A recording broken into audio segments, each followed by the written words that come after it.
ladies, and welcome to this most festive of months, December, where we, for the second year in a row, indulge a great, hallowed, festive tradition of the 12 days of Candlekeep, where we take this wonderful book of adventures and put a Christmas spin on it for 12 days over 3 weeks. We have 4 different DMs and 4 different adventures, and I have the wonderful pleasure of going first. So we have some very fabulous and wonderful people with me tonight. We have, of course, our other persona of the channel, Josh the Pirate over there. And if we slide across, we have the wonderful Jess the Queen Binch. And then we have Zach the Renegade Chicken. And finally, above my head, we have the wonderful Malaika Moon, who will be taking part in this festive celebration of role-playing gaming today. But before we go any further, I'm going to give these wonderful people a chance to introduce themselves, tell you who they are, and also what wonderful character they will be bringing to life tonight in our adventure. So since I started on Josh's side of the screen, let us continue in that order. So Josh, tell us about yourself and the wonderful Dolph the Red. Ahoy, mateys. I'll be Josh the Pirate. Yeah, you know me. You know where I am. You know what I do and where it can be found. It's all the stuff. You've done it already. Good job. Keep doing it. I be Dolph the Red tonight. Dolph the Red is a barbarian warlock cross. He's a jolly, happy boy. He loves kids. He's really good with kids. He is a very protective chap. He occasionally loses his temper, though. He very oddly, I'm just playing myself with horns, really. Yeah, he indulges in the occasional Christmas-themed puns, and he is almost naked. He is a servant, so he's a deer person. He wears a red harness with bells on it. He's quite a large, tanky lad, and his great axe looks like a giant candy cane, but the shorter curved bit at the top has been licked down to a sharp edge along that curved edge there. And his warlock patron is a fae with a jolly countenance, quite an overweight fae with a big white beard. Yeah, there you go. That's who Dolph is. Yeah, no innuendo underlying that. No. Excellent. But Jess, would you care to tell us a bit about yourself and the lovely Mrs. Claus? I think you're muted, Jess. The mute button strikes again.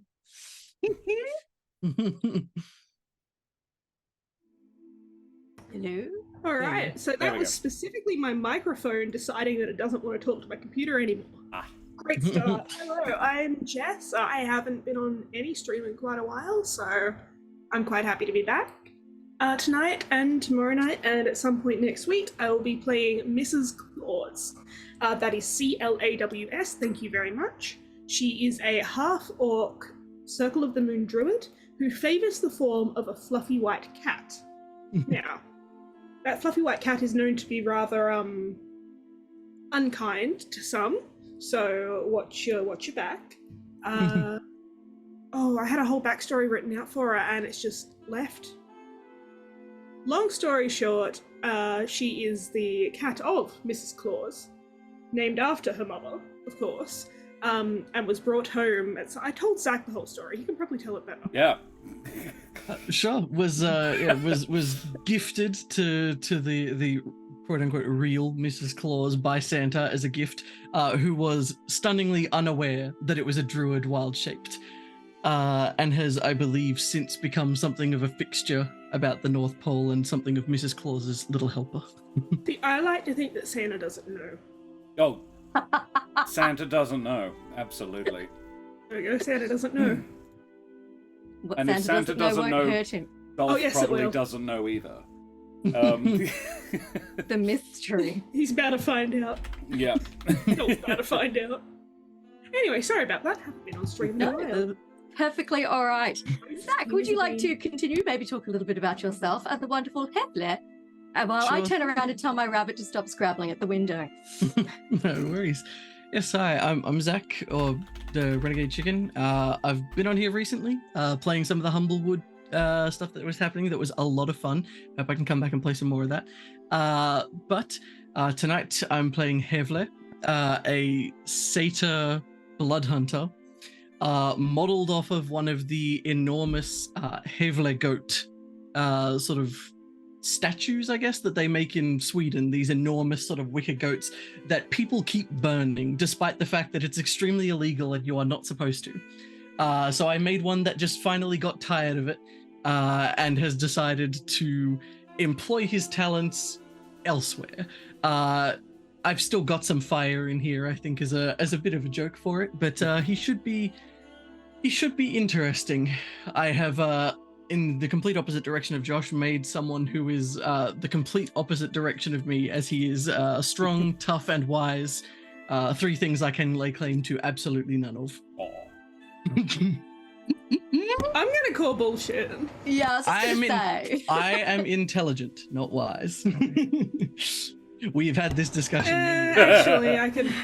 The first I was like, I imagine you as a couple have already statted yourselves out. Karen and I definitely Oh, have, absolutely. yes. Oh, very much. I have always been assigned negative wisdom and a debuff for bad knees, so...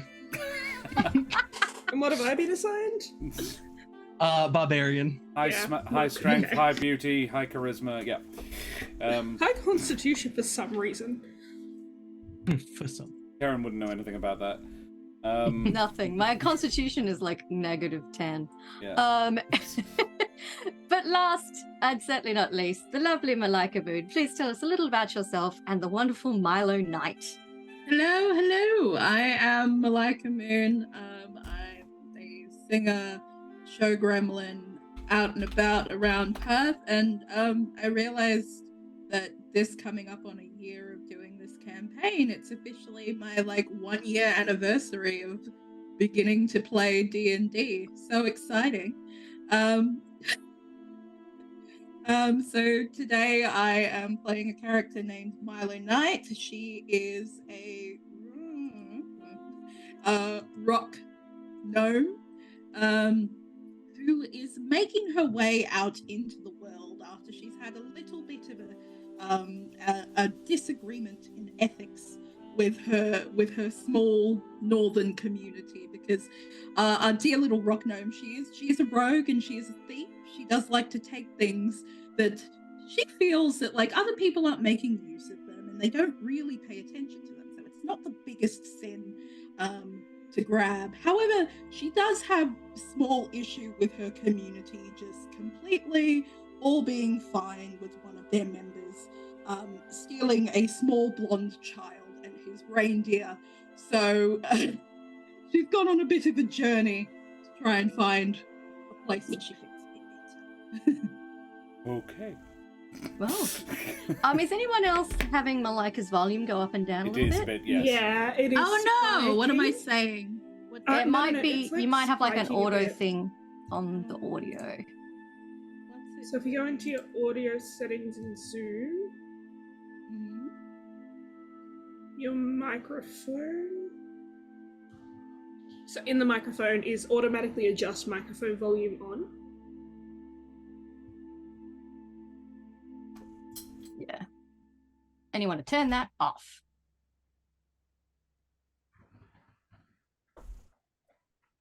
And hopefully that will give us a little more stability. Because don't we all We love don't need to be unstable.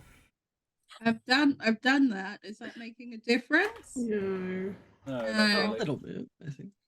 Audio profile. What's your audio profile on? Auto? You could change it to low Optimize if you audio. wanted. Yeah, take it off auto, see if that helps. Otherwise we'll just Is this better? Oh, wait a minute. It might be. Sounds Yeah. more consistent. keep talking. Say something funny. No pressure. Or say the alphabet. The That's pretty funny. alphabet. Ah, that was actually quite funny. She got both.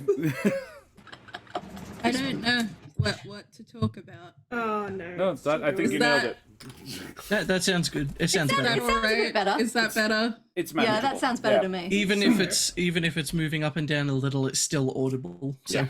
Main thing is that we can be heard. And Oh, thank Crisp you, and Crunch. Crisp and Crunch, who's just resubscribed. Merry Bloody Christmas champion. to you, sir. Yeah.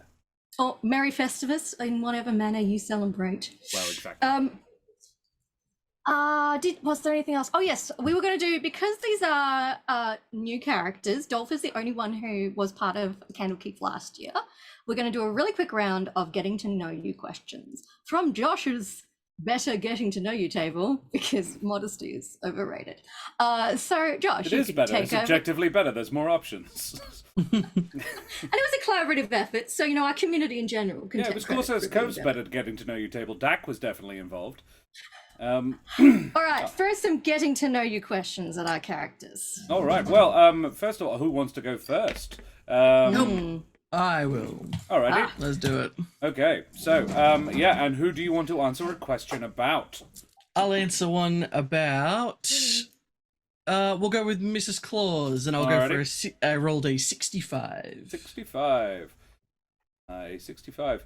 What life lesson has Mrs. Claus taught you, or have you taught them? Ooh. I think that Mrs. Claus may have informed. I think especially after his reason for sort of abandoning his post and coming to join the Candlekeep, teaching him sort of moderation, not in that violence or revenge isn't always the best answer, but often there's a better chance to wait for to strike, I think. So teaching him that violence revenge is always the best answer. Yeah. Revenge is a dish best served cold is the lesson here. Okay. Exactly. As cold as possible. Right. And it's very cold at the North Pole. Okay. If you wait a little longer, you can do more damage. Exactly. Well then, Mrs. Claus, Jess, who would you like to answer a question about? I'd like to answer a question about Milo Knight, and Very I well. got an 81. 1. Ooh, okay.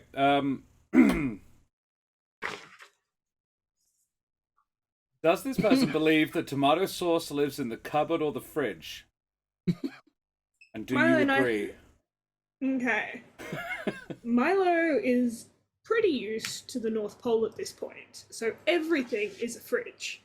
Now, putting something in the fridge in the North Pole is actually warming it up and stopping it from going solid.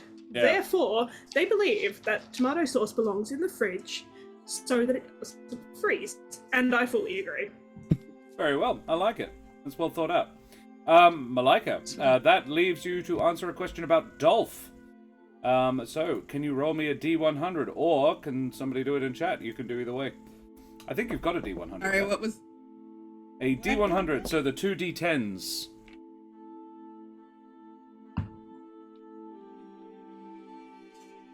Or you can do it on D&D Beyond. Okay, I'm gonna do that. In the bottom left-hand side of your screen, there should be a little D20. Click on that, and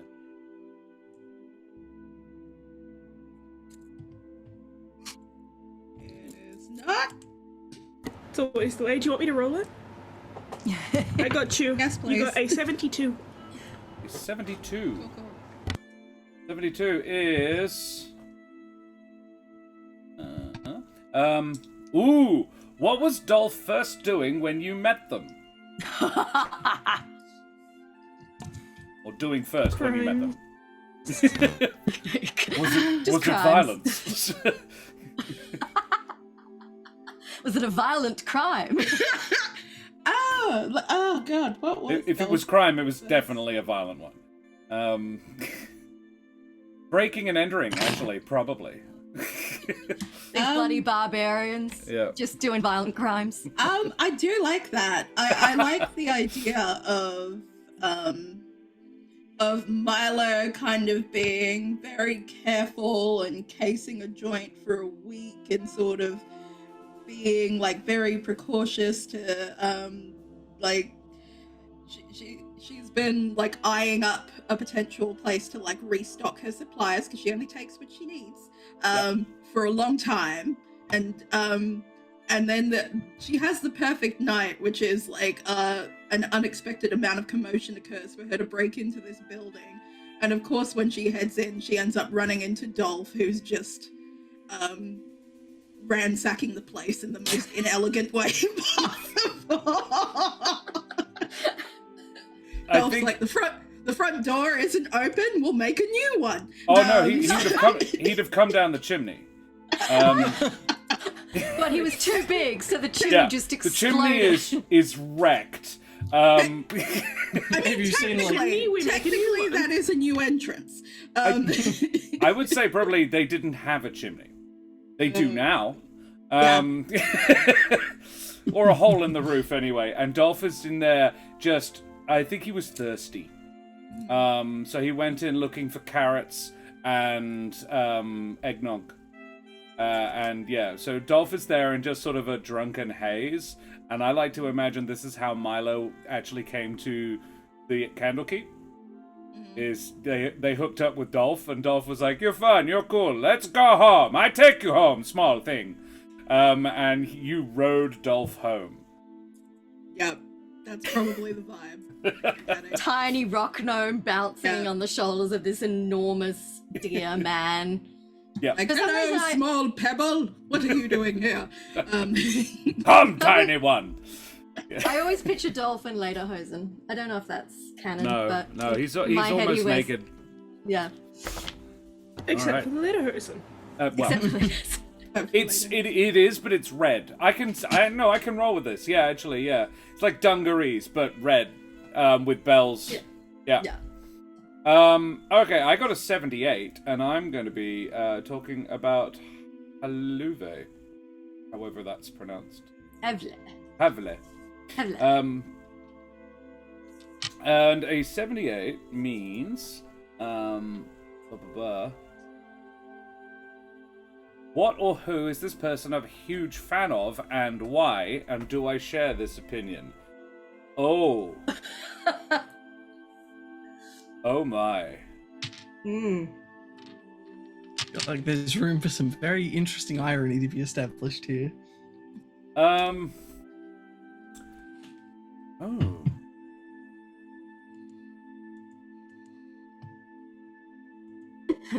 My brain just had an urge to make up like a fictional Christmas-themed boy band.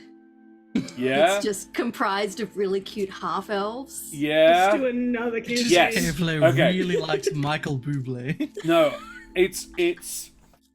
Do you know? North Direction.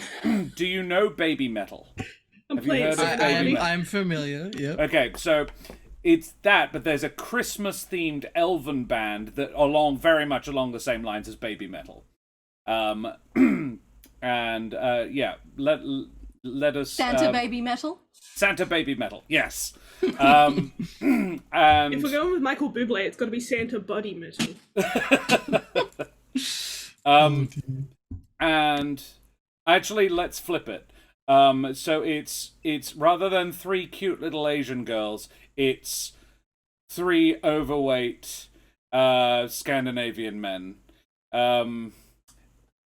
in the same outfits. Proper, like, maid outfits. There is actually a similar band. Actually, there's one guy who does that, and it's excellent. Yeah, and they are backed up by a whole bunch of rocking, an exclusively female band with 3 men as the front men, yeah, high energy, a language no one speaks. But everyone loves it anyway. It's just for the vibes. And yeah, and Dolph is absolutely right along there with him on that. Excellent. Excellent indeed. There you go. What have we created? A A beautiful masterpiece. All right. Yes. Well, with all that wonderful character building backstory out of the way, let us pull on our Santa hats, tie on our sleigh bells, and head off into the wonderful festive world of the Candlekeep. So, because it is our first session this year, I thought I would quickly read the description of the Candlekeep so we kind of know where we're starting off. And I just realized I accidentally pulled my bookmark out of the book, so good work, going well. Standing atop a rocky crag overlooking the Sea of Swords, the massive citadel of the Candlekeep has endured the elements for centuries and defied the degradations of time.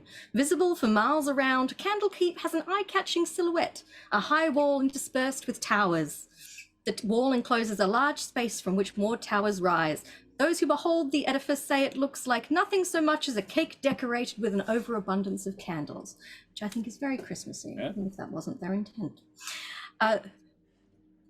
Those who gain entry discover a cloistered community of scholars milling around inside the walls, a place of enlightened conversation and friendly debate.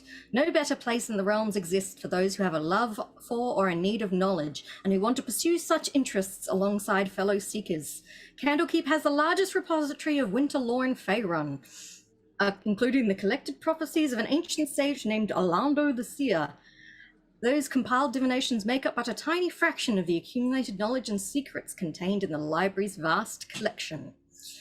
But we are, for the second time, visiting Candlekeep at a very interesting time of the year, because pre the winter solstice, they like to do a little bit of housekeeping, and they want to get all the books that have just disappeared, aren't where they're supposed to be, and they like to get them back. So the red ink letters are set out to certain people saying, hey, pretty sure that you took this book? But for more complicated problems, Candlekeep turns to its keepers, people, a strange assortment of people, we use the term loosely, with a variety of abilities, who are sent out in search of magical tomes that have gone awry.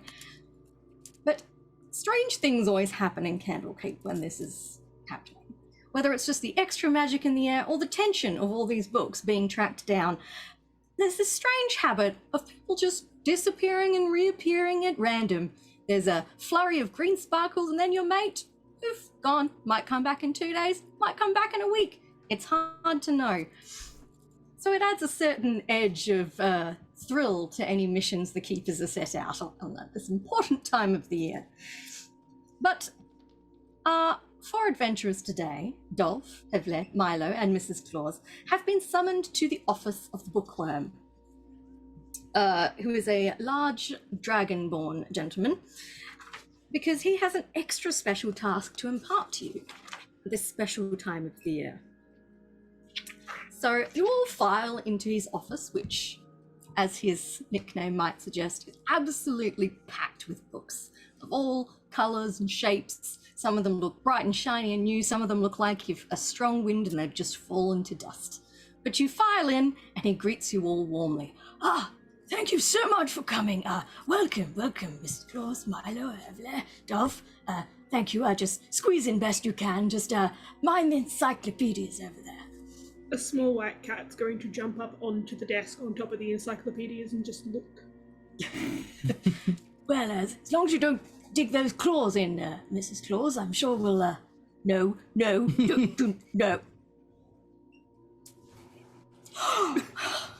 And he gets out a little spray bottle. I'm out of the room. I come back in about 20 seconds. Right, well, while we're waiting for Mrs. Claus to come back, I'll just start getting you up to speed. We've got a bit of an odd one. We've actually recovered the book in question, but things have taken a unexpected turn, shall we say, and we'll just give Karen a moment to find the correct page. There we go. All right. While Karen finds it, Baz Hat, thank you very much for the follow, you bloody champion. Avast, matey, you wee scallywag. Welcome, Baz Hat. And it's worthy to note, we hit 800 followers last week, so we all get inspiration, because we meet that follower goal, so everybody has inspiration. Like that. You're all inspired. Hey. Inspired. Excellent. So,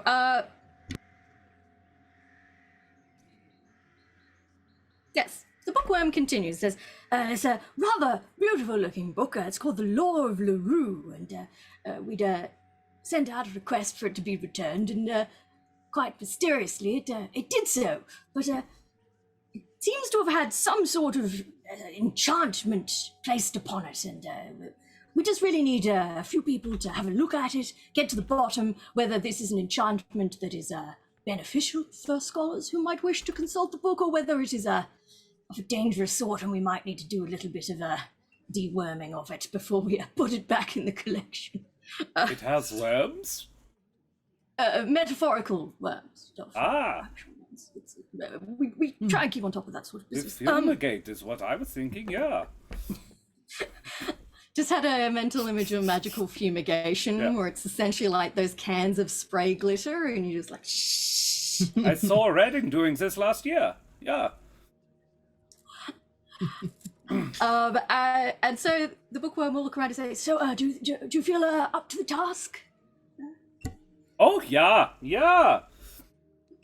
I can certainly look at it. I'm kind of, I think we'll just like, with no real magic to speak of for the most part, kind of just picks it up and opens it, turns it around. The book is not here yet. Ah. You are not yet in the presence of the world. Oh, never mind. Where is the book? Yes, I've taken the liberty of having it placed in reading room 4. So if you wander yourselves down there, it's just lying out on the table. There's no one else in there, so you shouldn't be disturbed while you examine the tome. The jangling of a collar as I've just full sprinted. I see Mrs. Claus is already on it, so the other 3 of you, pip. Milo is kind of in the same boat as him. Like, I don't know how much good I'll be with enchantments, but I can certainly have a look at the thing, Dolph, and sort of like indicates to him that she's gonna hop up on his shoulder. Dolph picks Milo up. It's very Treebeard, you know. That. Yeah, she stays. She retains. I forgot to mention this earlier from the characters that I'm stealing her from. She can, when she's not like interacting with people and needs to not be seen, she can basically turn herself into looking like a rock, but she stays in her human shape. Right. So for, amazing. Easier kind of purchase on Dolph's shoulder, because like when she turns into just a round pebble, he'll just drop it. So yeah. I feel if Milo hides in rock form, that's a pretty good like stealth tactic. That's it. And the cloak of Elvenkind that they have basically just smooths everything out a little bit, so it just looks like this shiny river pebble. Yeah. With a bit of moss on the Yeah. That's what I say. The cloak of Elvenkind just looks like mossy. a layer of moss. Why do I feel like you occasionally get sat on? Yeah, and people just hear a muffled litter. Oh my goodness! Have become a very ideal sitting spot for the cat. You know, I was about to say, that's definitely how you met Dolph. You come in and then you hear this... I just clawed the shit out of you and you were like, oi! Rampaging servant barbarian just drinking all the eggnog, comes in looking for a place to sit down, and you're like, oh crap, and just rolls up into a ball to help and hide from me, and he just sits down and then just flatulent, and you're just like gassed. Yeah. Dolph would say to the bookworm before he leaves, is there anything we need to know before, for example, curses? Do we know? Oh, well, it appears to be an enchantment rather than a curse. So, that is this bit. I unfortunately, I'm run off my feet at the moment, so I haven't had chance to look into it more closely. But as far as we can tell, it's not malicious. But if that does turn out to be the case, you have my sincere apologies. Okay. Right? Dolph picks up Milo and goes. And there'll be a shrug and a wooden creak as all of the branches bend, and Hevler will follow. Ooh, Tony has redeemed an inspiration. Tony, for whom? The DM? Is the only person who hasn't got one yet. Oh, for Dolph the Red? Oh, you bloody champion. Oh. Now we have to be allowed to double up. Well, yeah, I'm playing, so yeah, of course. I see. Now, were any of you going to do anything on your way across to reading room 4, or were you just going to head straight across? This seems kind of urgent. When you walk in there, there's a normal-looking cat just staring directly down at this page. Sorry, honey. No, you're fine. I was just going to say, much the same. I think Hevler's following orders. Oh, so yep. Hevler and Mrs. Claus have headed straight across. Dolph and Milo. Milo goes where Dolph goes at this Yeah. point. So where does Dolph It's feel Dolph like planning on going? heading straight across. Dolph and Hevler are going, I think, directly as well. So yeah, I think we get there and find Mrs. Claus staring at it. Like, any luck? He's asking the cat. The cat's just looking. Yeah. If you like, Jess, you may roll an Arcana check. Right, I can do that in here now. Arcana. 14. Ooh, that was exactly what you needed. Nice. Starts So yes, already.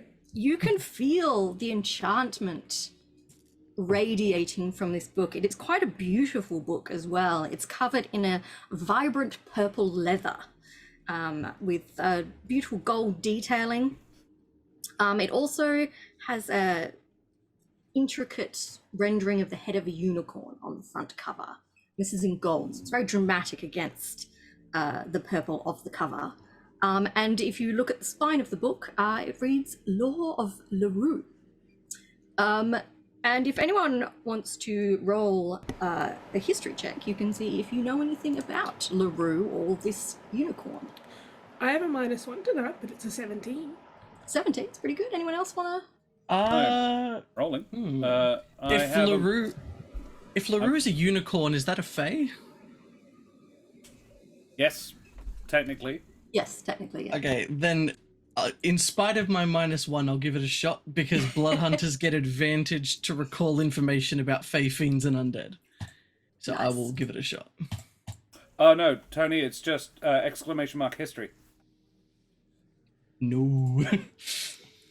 I got a That's a 16 4. with a +1. Oh dear. I got a 16, so I rolled Yeah. a 4 and a 1, so I'll take the Unfortunately, 4. Hevler, you don't remember shit about LaRue. I got a 17. Also, in response to Dolph saying any luck, the cat's just gonna kind of... just a little nod. yeah. I mean, he's a fellow animal person, so he's less intimidated by the notion of not being able to communicate particularly well with a cat. Though I don't actually think I can talk to you. I also have magical awareness, which I would probably. I'll get the answer to what we know about it history-wise first, but I will probably try out my magical awareness on it. And Milo gets a 9. Okay, so yeah, Milo, unfortunately, you don't remember shit about LaRue either. But fortunately, Dolph and Mrs. Claus, you have heard of LaRue.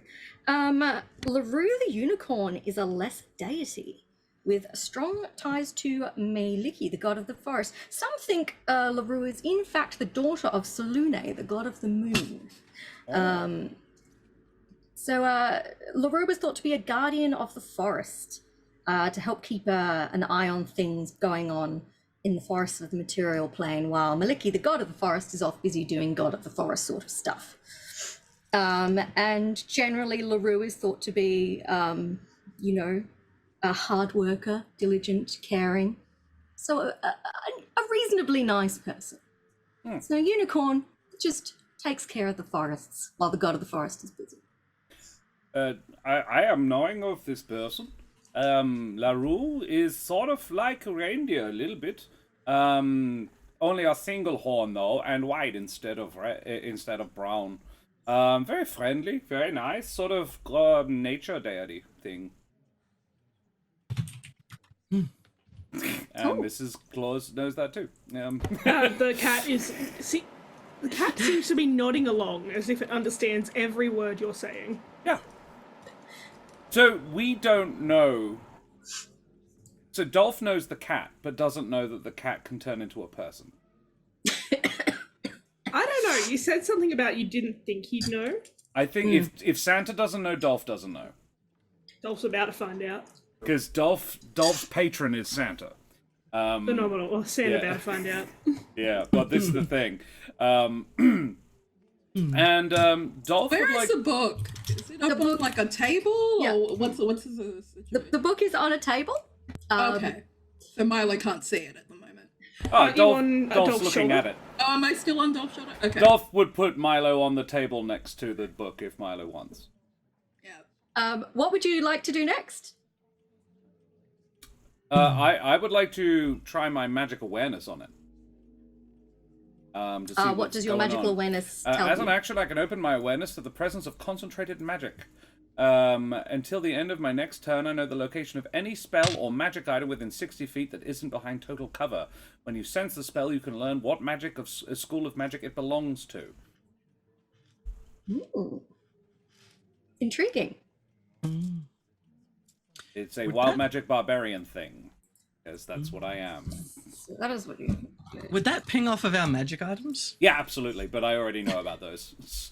Unless I don't know about them. You probably would. I'm wearing boots. You find out about my insignia of claws. Excellent.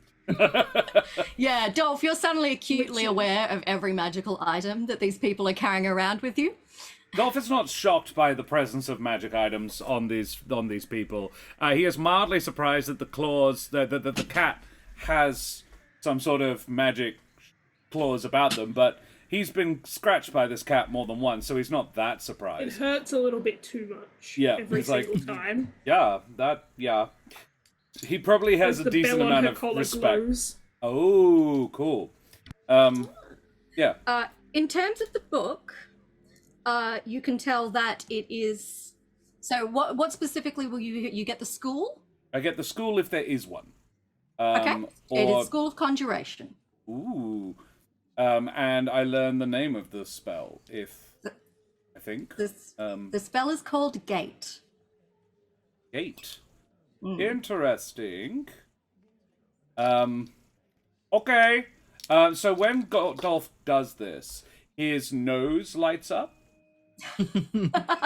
And he sort of, his eyes go wide and his nose lights up, and then some fireflies drift out of his nostrils, and one of them... Trying to catch them.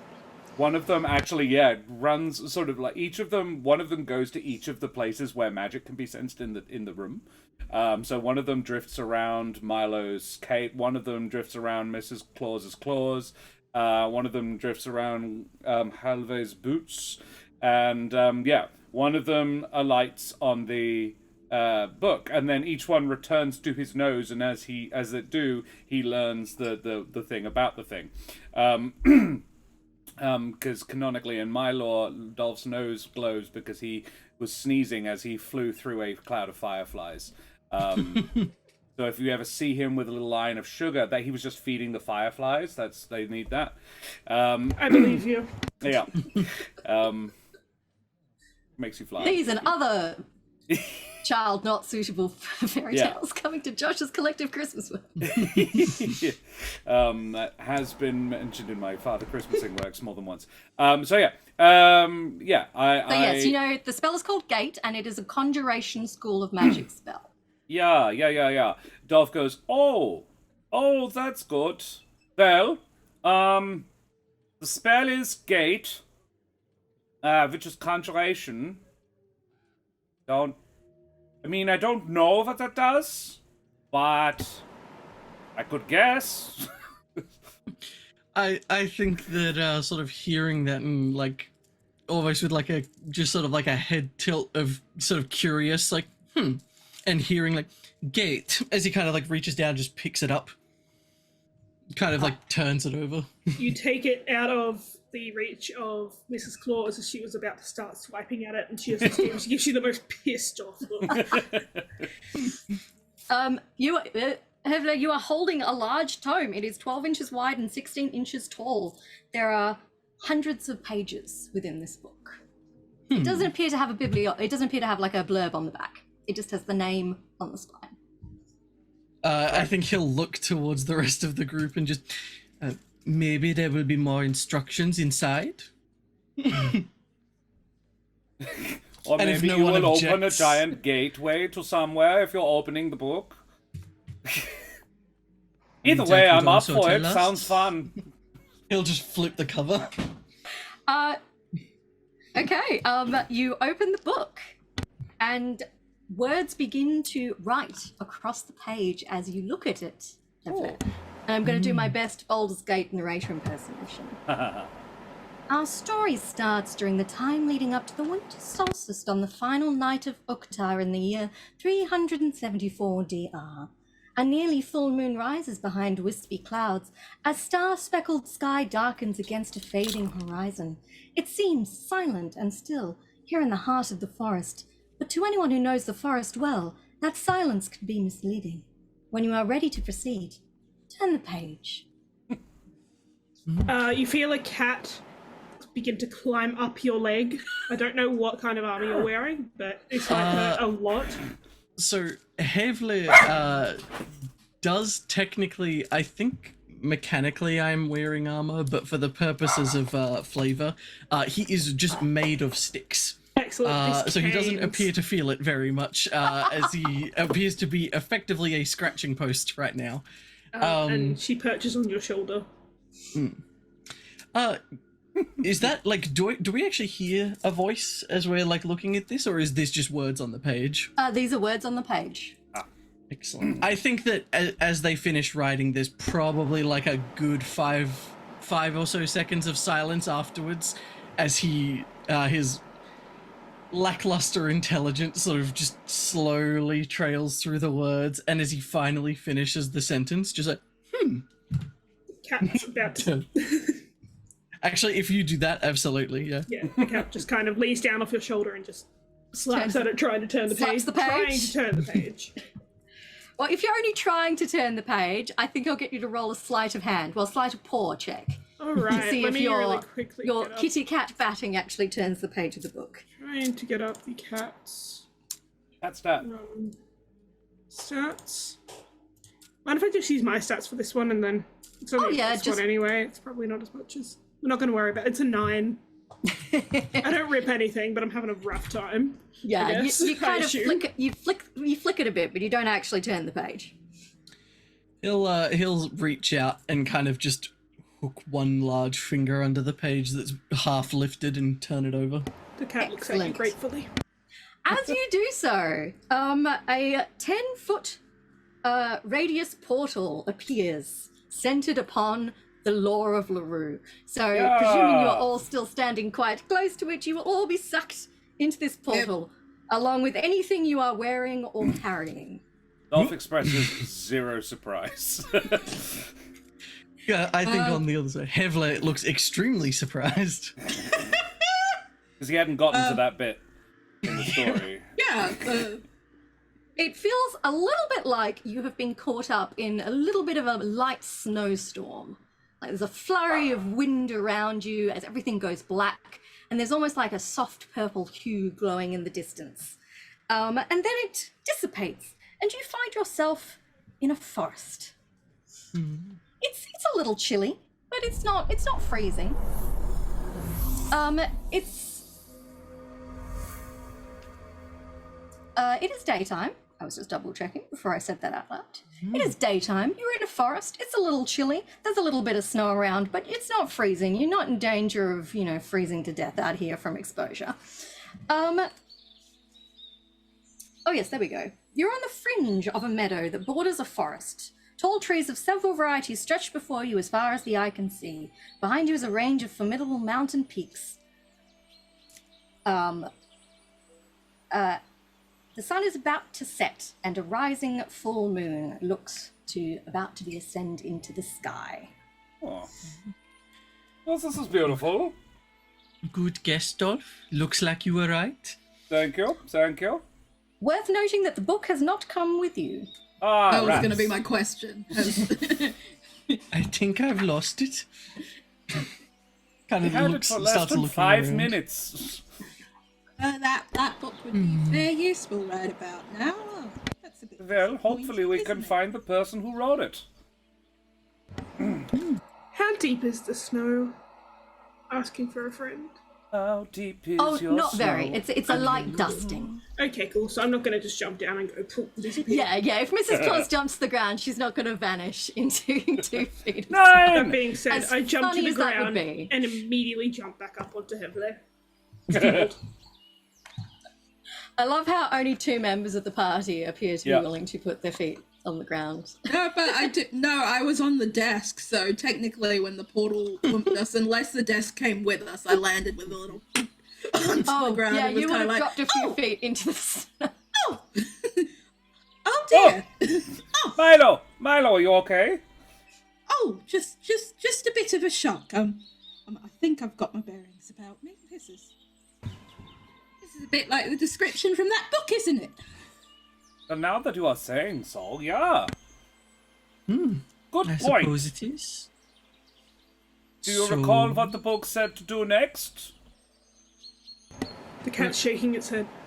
I didn't get that far. I tried to read the next part, and here we are. That might be the problem. So this is the next part of the story. Is there I a was never very pathway? good at writing. Is there a clear path in which we are supposed to go, or do we just pick a direction and follow it? Well, you're in a meadow, Uh-huh. and a forest lies before you.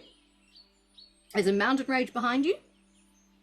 And at the moment, there does not appear to be a clear direction in which you should go, but you can certainly Well, decide I where am... you would like to try. So, my logic on this one, friends, is that we are talking about a forest deity, and we are not in a forest. And there is a perfectly serviceable forest right there. So, my thinking is, go to the wood, go to the trees. That makes a lot of sense. I'm glad we brought you along. And kind of just will start lumbering into the forest. I am known to be very clever. So is everyone walking towards the forest? Yeah. I'm not think getting so. down off this goat thing, okay? I'm too cold. Yeah. How tall is Dolph, by the way? Oh, 7 foot. I think that Havley is probably about the same or very, very slightly less. Right. But like in the same ballpark. Sure. I do There's these that, two, so a deer man and a half deer man. Walk into a forest Yeah. with a rock and a cat. Yeah. It's an excellent setup for a joke. The Is cat anyone is going actually first? a 7 foot tall half orc. I am waiting for that Incredible. reveal. What's So I'll your... get sick of it eventually, and I'll be like, So Milo's just, whenever she interacts with any of them from the ground, it's just straight up. Dolph wouldn't. spends a Dolph fortune wouldn't. at the physiotherapist fixing it. Dolph would never pick up Milo without first asking, but Dolph would pick Milo up if Milo wanted. I think she's happy pebbling along. Is it like a downward tilt to the forest? Because I kind of wanted to roll down a hill as a pebble. Look, I was going to say it wasn't, but now that you've said that, yeah, there's a slight slope down to the forest. You can totally roll along. if I've Okay. changed my mind. Yep. I will change the That's, geography for my own amusement. listen, the two big fellas, in my mind, they sort of picked up a little quickly, so she was just kind of like, oh well, and sort of pebbled herself and started tumbling down the hill to follow. Is anyone Takes out out. in front, or are you more or less? Yeah, Scripted.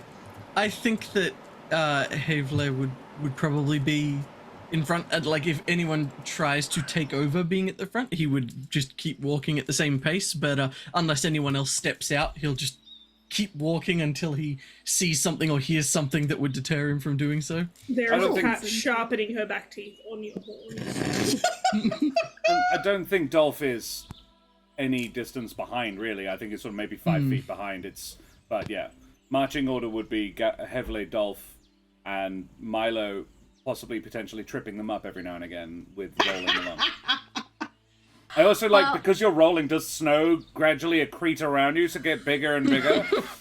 I do. Well, it does now. It's gradually becoming a snowball. Milo's like, you guys are what, 7 feet tall? Check this out. 20 feet in diameter, let's go.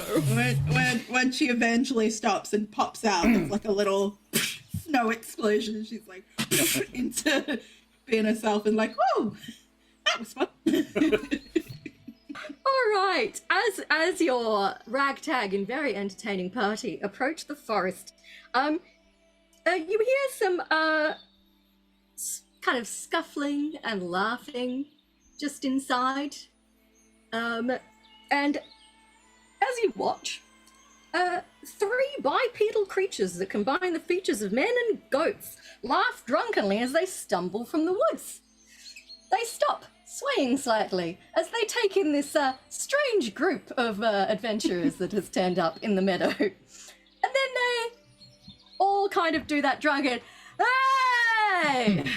I think there is, I wish I could mimic that volume, but there are people asleep in my house now. But I do think that Hevler, like, his face would fully split open, revealing sort of like, almost think like birch wood of just like with all the bark stripped away of a much lighter color than the rest in the rough sort of approximation of teeth, as he'll sort of raise an arm as well, recognizing other satyrs, and we'll sort of just call back. Wonderful. I guess. Quick question. Who among this party speaks Sylvan? Oh, I think I do. I don't think Nope. Not me. On the I left, feel like down I the bottom? should. Yeah. I'm in the same boat of like, I maybe should have chosen that, but I did not. So I've got I'm a- halfling instead. I've got dwarvish, but I'm a Fey. I'm a Pact of the Fey barbarian. Pact of the Fey warlock. So I feel like I can should. change my halfling out for Sylvan if it'd make your story better. What about Elvish? I do speak Elvish. There you go. Excellent. Anyone else? Druidic. So no. No? No? Okay, Unless great. any of them are thieves? No. Sadly, no thieves can.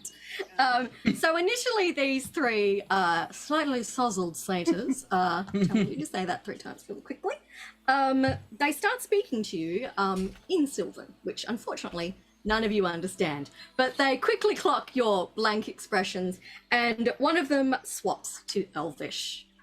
Hello. Hello, good evening.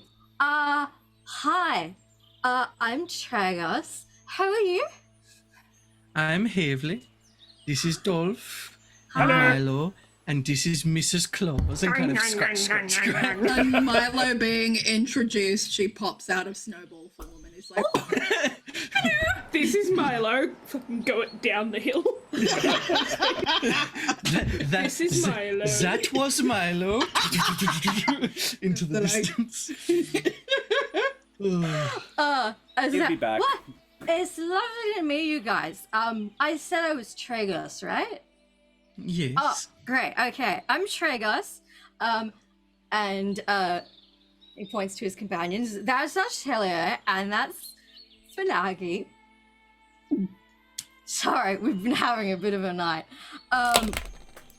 We kind of were having a bit of party, you know, it's summer solstice time, and we may have got attacked by some ravens, which is a bit weird, not gonna lie. I don't suppose you wonderful, sober people would mind helping us get home? I'm sure we can. Don't see why not. That What are would be they great. saying? Can they talk? Oh, yeah, he'll. I think yeah, he'll sort of turn back around. Just right. They've been drinking. They got attacked by some ravens. They want an escort home. Oh yeah. Where do they live? Great question. Where do you live? Forgetting to swap back to Elvish, and then after a moment, like shakes his head and says it again. We're from the Polvas Plateau. We're not sure exactly how far, but we know it's north. So if we head north, shouldn't take more than a couple of hours, and like we would totally like reward you for your help. someone remind me of the name of the book again. I've forgotten it. LaRue, The the lore lore of of LaRue. No, that's so relatable. Thank you. Okay. I'm gonna write that down too.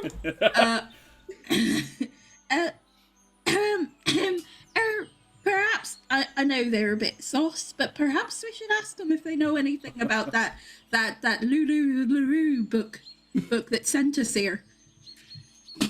Good point. And I think he'll, forgetting to translate the previous part first, just turn around and, have you seen a book around here? We're looking for a book called The Law of LaRue. Yeah, that. Or possibly just LaRue herself. Oh. I'll assume translation. Yep. Let's just assume this is all going through Zach. Yeah. We'll assume that everything's being translated. They're like, Eventually. I haven't seen any books out in the forest. Like, I know who LaRue is, but, like, can't say I see, the mistress of the forest every day, I'm not drunk enough for that. Mrs. Claus is gonna plop down onto the ground and absolutely, like, when a cat's not running full blast, but it really doesn't want to be touching whatever it's standing on, so it does that like that. No, not running, more like a really ew, yeah, that all the way over to one of these guys, and in a what looks very easy, very elegant jump up and perch herself in its horns. The way that she climbed up heavily was not necessary at all. I got a kitty. Hi, kitty. Oh, She's gonna purr and just. She's just happy to be there. It's wonderful. Well, should we get going? We'll keep an eye out for LaRue if you want. Yeah, I think he'll translate everything back, and provided everyone is good, I think we'll follow along. Although, did you say that there were ravens that have been attacking you? Yeah, I think we lost him though. We haven't seen him for a while, and like we heard him coming. It was a lot of and then just Why were they attacking $10 you? that one of them picks up the cat. I'm going to assume that you've started walking as this conversation's happening. Just Do you for the know sake of- why they were attacking you? I don't know. There's been some weird shit happening lately. Like, the thing hey, I tell you, it's like been like 10 days, right? It was 10 days, yeah, okay. So it was 10 days the first time it happened, but, occasionally there are like these thunderclaps, even though there's no storm, and you get like a red bolt of lightning across the sky. It's actually very cool, but we're assuming it's a bad thing. And someone's been killing animals, which has been very bad. Oh. No, I don't know if nice. that's the crows, or if there's some other weird folk about, but yeah. A hissing noise from inside his horns. All right. To be clear, the satyrs keep drinking as you're traveling. Yep. Do they share? If any, yeah. Yeah. If they What are will they offer drinking? you, they have some wineskins with them. There's some rather nice, very fruity wine. If anyone wants to have a swig. Dolph will If any- indulge. If any is offered like in a cupped hand to Mrs. Claus, she's gonna dip her whole face in. As she comes out with a very white cat with a very red whiskers area. Dolph would pour Kitty's got a some. wine stash. Look at the little kitty. Dolph pours some into his mage hand, which he floats up in front of her face. I bite the hand and then drink from it. Doesn't hurt at all because it's a mage hand. I bite it anyway. Yeah. Yeah, gotta stand by your principles, I understand.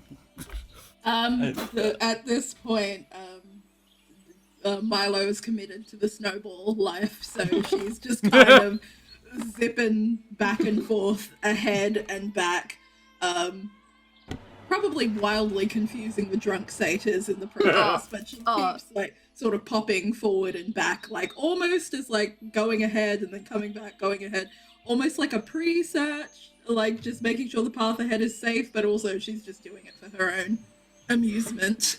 I'm imagining that you're in one of those like soccer, those giant person-sized bubbles. that you Hamster can walk balls? around in. Yeah. Yeah, hamster balls. Yeah, those. So she's her own hamster ball. She literally whoops. Fanagi in particular thinks this is like the best thing that's happened all night, and is like prancing around, like jumping over the snowball and like having a little game of dodge. And thus you proceed for about an hour through the slightly snow-dusted woods of this strange, strange place that you have been transported to. And I would like somebody in chat to roll me a d20, please. Ooh. And if at any point Hazler is offered any alcohol, he would politely refuse. I don't need to be more flammable, thank you. Oh, fair, because you look like us, but you're like made of like sticks. It's very cool. Mm-hmm. It's certainly different. People like lighting me on fire a lot more. Oh, that's Oh. so rude. I would never. Yeah, that is very dangerous. You should Quite tell them bad to stop. manners, that. It's very illegal. Mrs. Claus is like eyeing you off, like, Oh. Ah, thank you, That's an option. Crispin. Ooh. All right, 17. a 17. Big Wonderful. Thank you, Crispin. So after about an hour of these shenanigans through the forest, you hear a noise in the distance. And I would like everyone to just roll a d20 for me. Everyone roll a perception check for me, and whoever rolls the highest will be the first to notice. Ooh. 5. Got 5, 7. I'll do 7. Very perceptive. using You guys my have had a little too much wine with these Yeah. satyrs so far. Oh, Milo, perception. Well, she's Despite being ahead. covered in snow, is on the ball. I was doing the scouting, so that makes Can't sense. see anything, but the ears are still open. Right, just use this. Scouting, that was the word I would Yo, remember. Whoa, but Mrs. Claus Hey! sneaking up We the on it rear there with a again. 19. Mrs. Claus, from your perch atop Tragos's head, you see movement in the distance, and you make out the shape of 4 wolves in the forest ahead. you'll hear a loud hiss as Mrs. Claus, bolt upright, tail up, puffed up as anything, is looking directly at the wolves as she jumps down from atop this satyr's head, and blink and you'll miss it. There is now standing a nearly 7 foot tall half orc in a massive overcoat, carrying a quarterstaff, eyes narrowed, looking straight at them. Dolph did not see you transform. Excellent. Fanagi falls over Milo and lands in the snow. But let us say that Dolph does know you. Just doesn't know that you and the cat are the same person. That's even better. He's like, oh, hi! So, I would guess that Fanagi fell over Milo because as soon as, Fell over Mrs. Milo Claus was running. bamfed with a bit of a thud, because I imagine she's a solid lass at 7 feet tall, she probably, just stopped still as, like a rock on the ground, causing the satyr to just be like, what? And, face plant straight over her. Mrs. Claus is going to kind of just throw her arms out, in front of everyone to make everybody stop. So yes, exactly that. All right. So, Who are Mrs. you? Claus has Oof. emerged to stop the party, and ahead are 4 wolves. What would you Oh. like to do? Wolves. 12 o'clock. What would Dolph know you as? Funnily enough, just Claus. Claus. And it has not occurred to him that there is any. You've never seen you and the cat in the same place. Pretty much. Yeah. Oh, hey, Claus. Hello.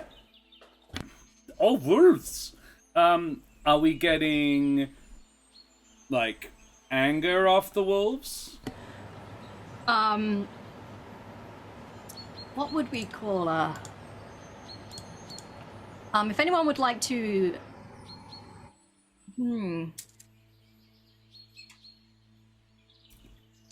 Tell you what, I'll do it from your previous perception checks now that you're all kind of looking at this.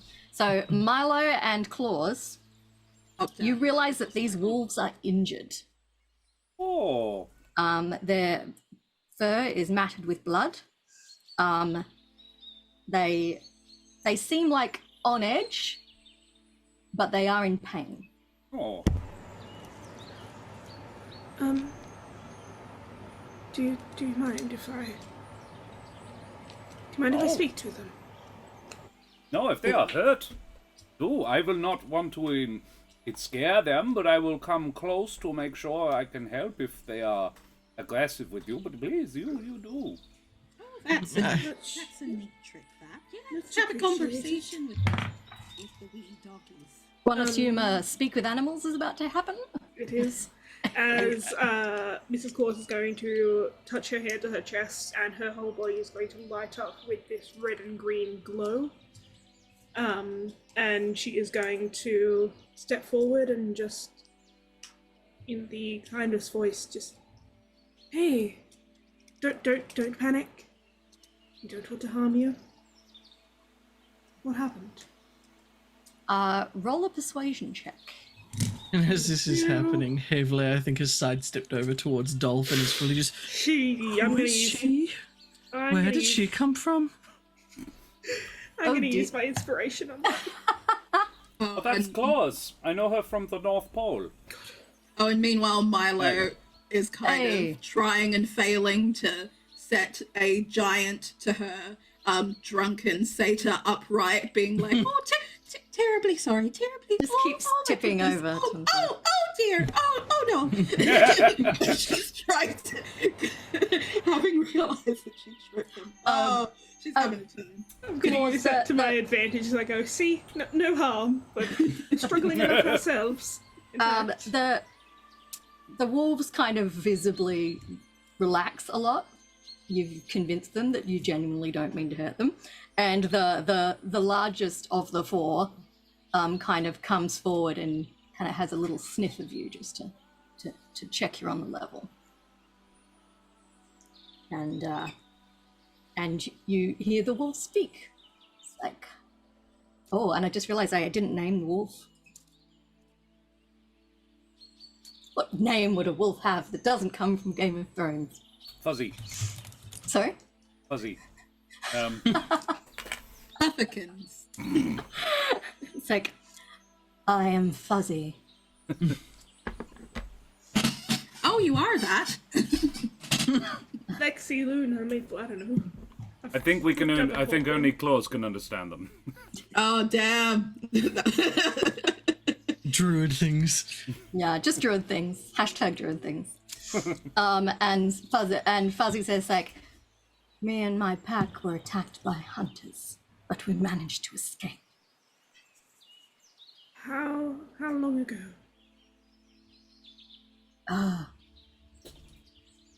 Some hours now.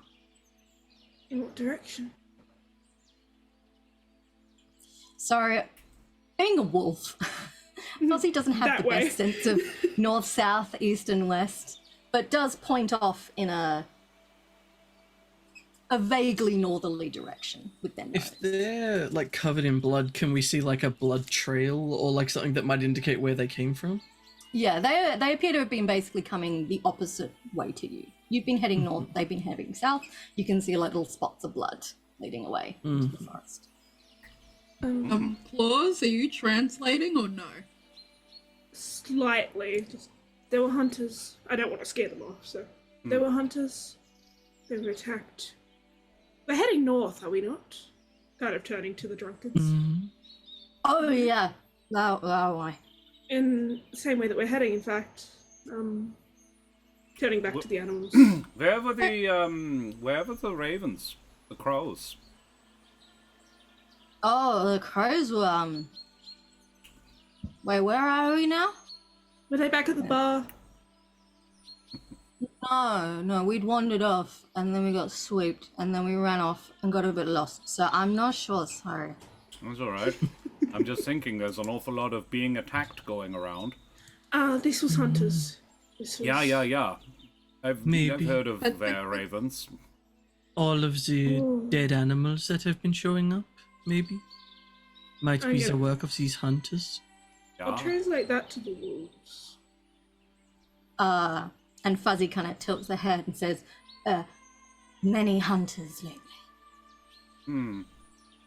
Many. Ask them about LaRue. Dolph would like to know if you have met or seen LaRue, or a book on LaRue. Oh, how did you know about the book? Fuzzy looks confused and shakes her wolfy head. She does. I The feel like concept that's of a book. universal. Try unicorn. Unicorn. Think a horse with a singular horn on its head. Like a reindeer with only one horn. And that does appear to ring a bell for Fuzzy, and Fuzzy's like, spirit in forest. Yeah. Not seen for a long time. Ah. How long? It's a wolf, she doesn't know time. Did Last winter? the disappearing of the spirit happen to coincide with the appearance of hunters? Maybe. You can help pack? Yes. And her hand is going to flash a bright white, and in her hand there are suddenly 10 berries. Oh. As I have cast Goodberry. How many are in this pack? There are 4. I'm going to basically place 4 berries on the ground, equidistant from each other, and eat. They'll, not too much, but they'll help you feel a bit better. And Fuzzy unhesitatingly eats her good berry and looks, if not, she doesn't look completely healed, but she's like, oh, that's much better. And then gestures in and for the other 3 wolves come over and they eat the good berries, and they all look a lot more perky than they did 5 minutes ago. Restores 1 hit point and provides enough nourishment to sustain a creature for 1 day. Yeah. The wolves look a lot more, they're previously they were whimpering with pain if they moved the wrong way. They seem a lot more comfortable now. Do you have somewhere safe to go? And they say, we follow you for now. Let us know if you hear anything or see anything Wolf pack. bad. Or, And Fuzzy's like, yes, we will tell you if hunters are coming. I don't know that I'll be able to understand you the whole time. Just how. And if you want my attention, find a way to get us. Just come up and, I don't know, pour at me or something. And Fuzzy kind of nods. And the I wolves... reach out to give her a scratch on the head. Oh, Fuzzy absolutely lets you scratch my head. Excellent. Oh. And One back leg. gonna point to all the people behind. These are all friends as well. Don't worry about any of them. No harm will come to you with us. Cool. And basically, Fuzzy and her 3 friends will essentially guard the back of your party as you continue. They're not standing with the party, they're standing just a little bit behind you. They're trailing you. They've decided that there's safety in numbers, and you are the numbers right now. We're slowly accumulating the world's biggest escort mission. Dolph I'm is gonna make so 100% many on board of friends. this. Yeah. Mhm. Oh, there's the cat gone. Expanding the party. Maybe the We've- wolf ate it. Maybe the We've wolf ate traded it. 4 cat. We've traded 4 wolves for a cat. That's not a bad trade. Hey, that cat was very helpful. It was. I wasn't saying it wasn't. And once you're done talking to the wolves, I do think Havler will come over and hold out a hand towards the half-orc and just, Klaus, nice to meet you, I'm Havler. I've heard of you. Oh? Hefle is very good. And this is Milo.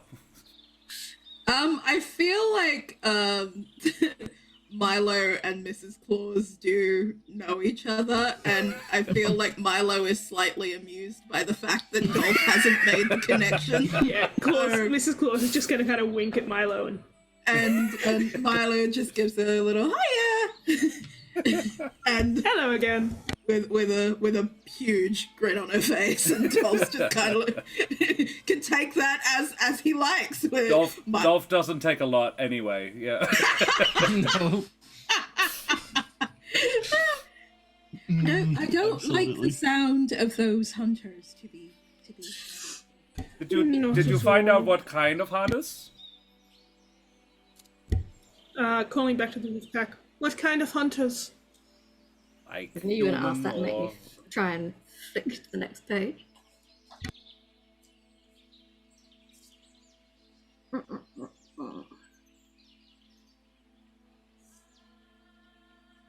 Like if we run into Thing that hurts.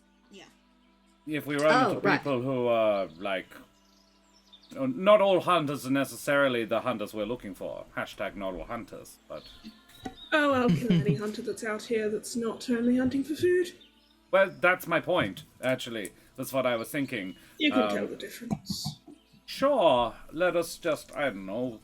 I mean, if the wolves react badly, we'll know, right? That too.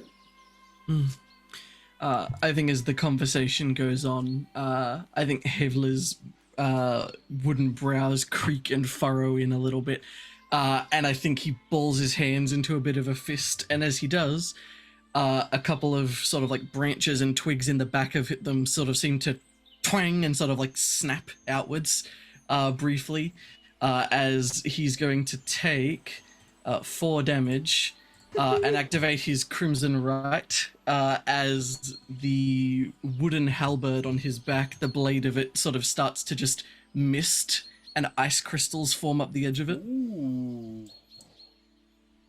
Yeah, Cool. I think None too fond of hunters. Dolph sees that and goes, yeah, no, you might be right. And you do not see where he removes it from. But he reaches behind his back, and he was not carrying any weapons, but he pulls it out, this huge battle axe. It's like 4 or 5 feet long, and it's a giant candy cane that he licks the edge of, and just one long lick along it, and it sort of seems to like shine, and yeah, the front part of the cane is now a sharpened blade, but it's just a red and white candy cane, and yeah, Dolph goes, yeah, we will protect the little furries. Oh, well, if it's that time, Well, I don't know that it is. I just don't want to be ready. It takes a little minute to get it out. Fuzzy to Claws describes essentially what sound like humans. How many? Fuzzy is not sure. Did they More than outnumber 3. your pack? Sorry, say again? Did they outnumber your pack? And Fuzzy nods, like, yes. More than pack. Well, that's hardly sporting, if nothing else. Those hunting for food don't go after wolves. No, 9. Yeah, wolf tastes And horrible. and Fuzzy is like, no, they're attacking anything they find. Makes me very concerned for LaRue. The unicorn is harned for their horns. Oh, she hasn't been seen around here in quite some time. That is my concern. Uh, Oh yeah, Well, Claus, as- we are in a book. Magic book. How did you get here? Through the book? Ah, yeah, you came after. Okay. Something like that. yeah, there's that like doesn't say anything, but as Dolph is explaining it, there's that like backwards head tilt, eyes closed of like, of course, as Heather seems to like, right, yeah, Right. Totally makes sense. Well, with the addition of 4 slightly banged up wolves, you continue your way through the forest. And you begin to notice that the ground has started to slope upwards slightly. You're now climbing up a low hill, and you see a clearing starting to appear in the distance.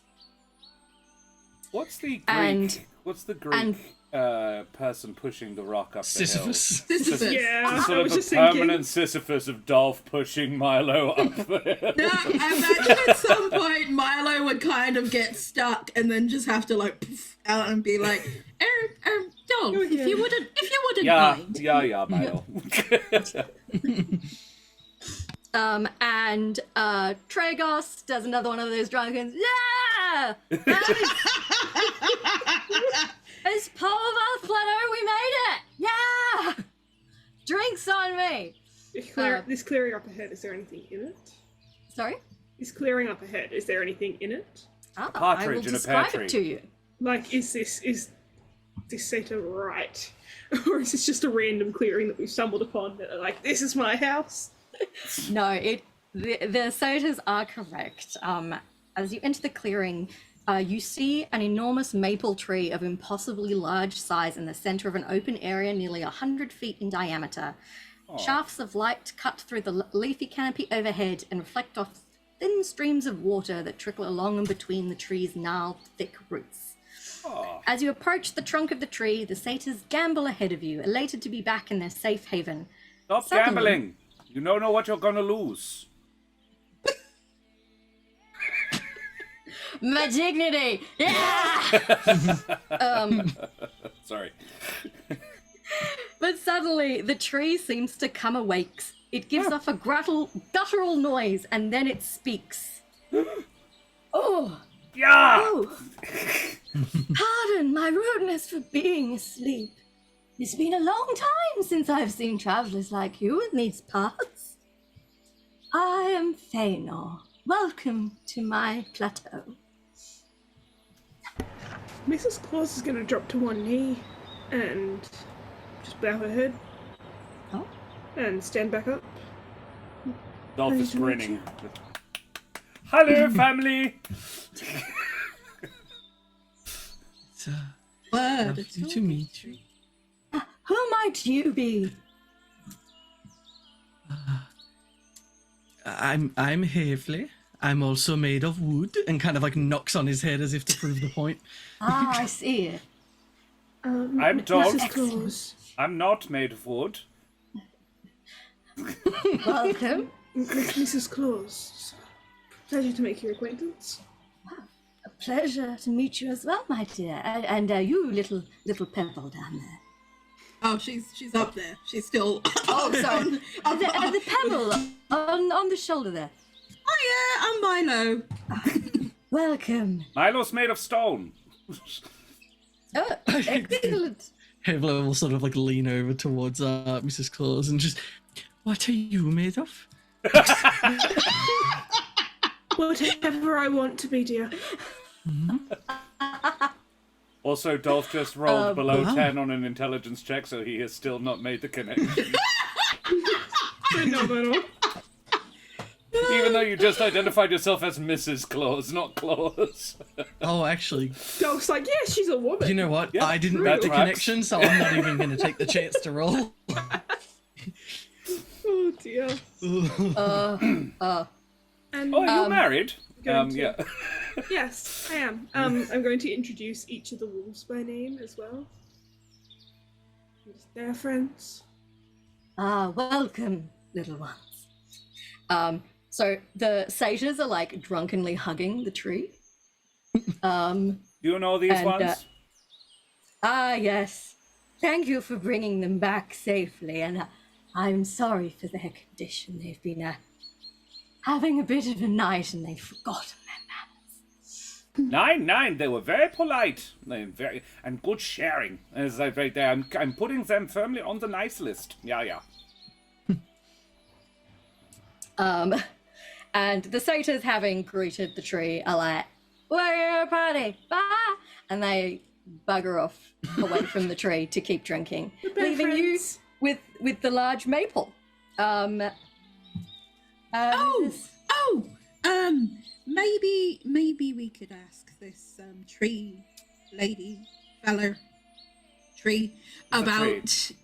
about the Miss Unicorn Lulu LaRue and her book. Lulu LaRue Yes, is a good great idea. stage name. Oh, I might use it if I decide to go on the stage one day. What an idea. We're looking for a book or a unicorn. A book or a unicorn? A book Is about that what- unicorns, probably. Is that what brings you to the forest? No, The it was a book, book yes. about unicorns. Yes, it was exactly what brought us here. One specific unicorn, to be honest. Do you We're know? looking for LaRue. Yeah. Oh, Yes, that's her name. you seek the mistress of the forest. We have not seen her for some time. Yes. We also mentioned. Hunters. Grant me a moment once while I communicate with my people. And it's almost like the tree draws into herself a little bit, just kind of settles down. But you almost feel like the whole tree is vibrating with a very low hum. Oh. Ooh. Feels a bit lovely, that. Calm yourself, I'm Milo. saying weird things. Yeah. Dolph puts Milo on another rock so Milo can enjoy it. She was talking about her spine, doll. Right, okay. I'm having to look up at everyone. Keep it PG, please. This rock that she's been placed on starts speaking. Oh, sorry. Didn't talk with your mouth full.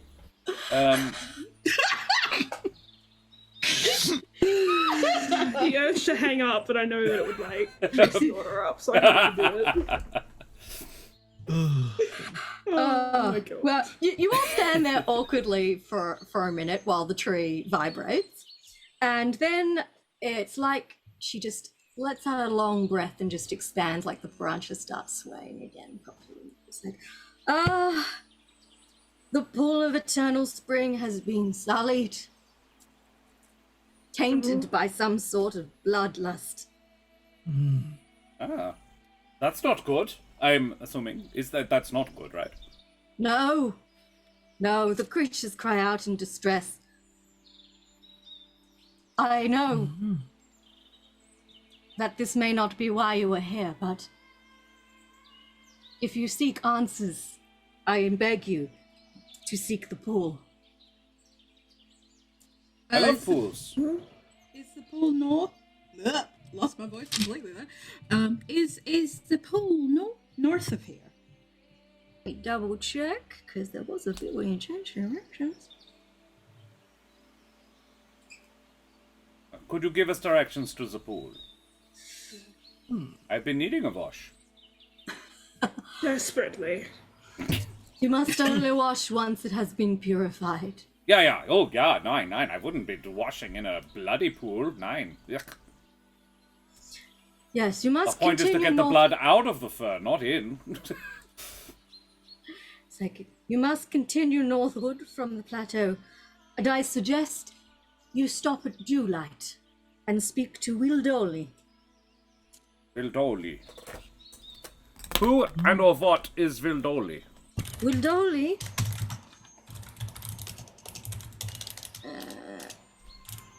They are a sprite, aren't they? Yes.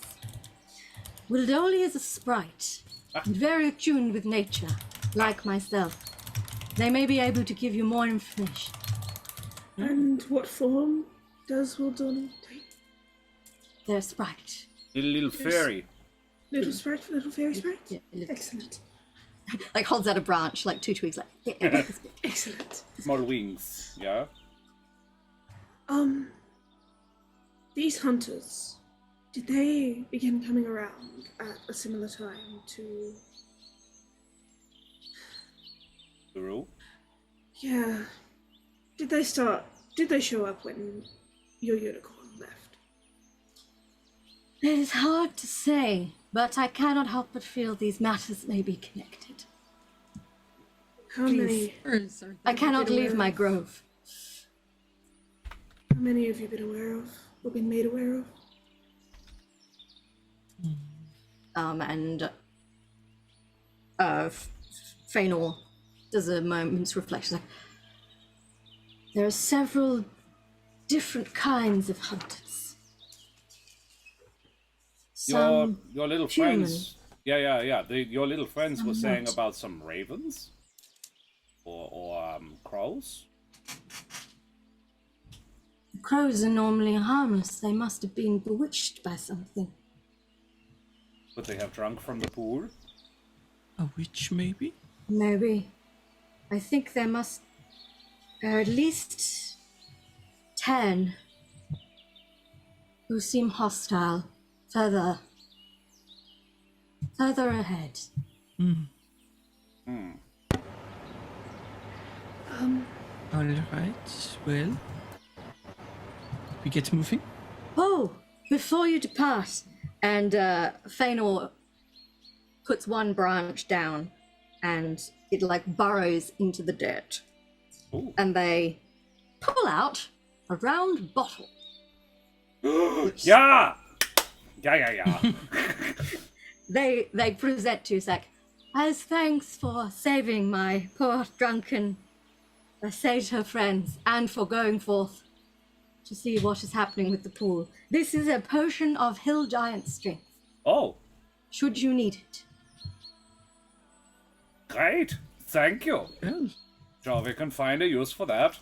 Dolph And goes should to you take follow? it.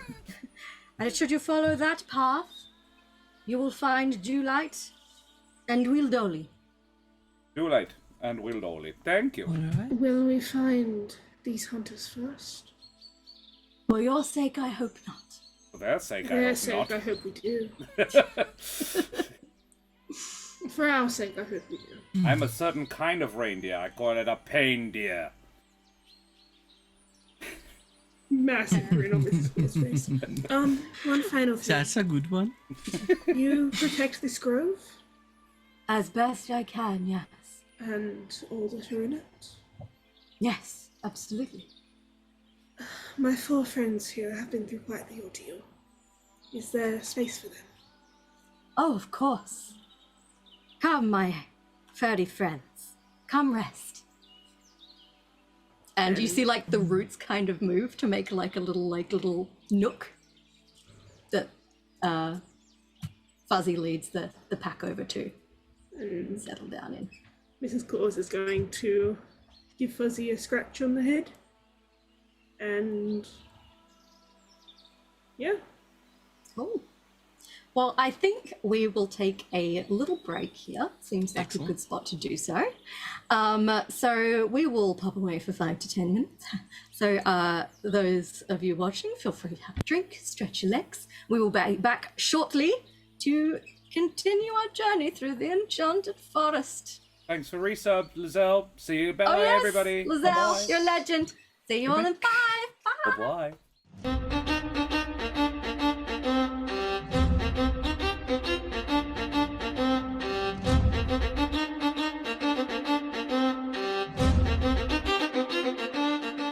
Hello, everybody. Welcome back to our festive RPG D&D times, the 12 days of Candlekeep, and this is still day 1. So Hello. this is our first eclectic group of festive adventurers who have just met a giant treant called Fëanor in a magical grove in a enchanted forest inside of a book with a gold unicorn on the cover.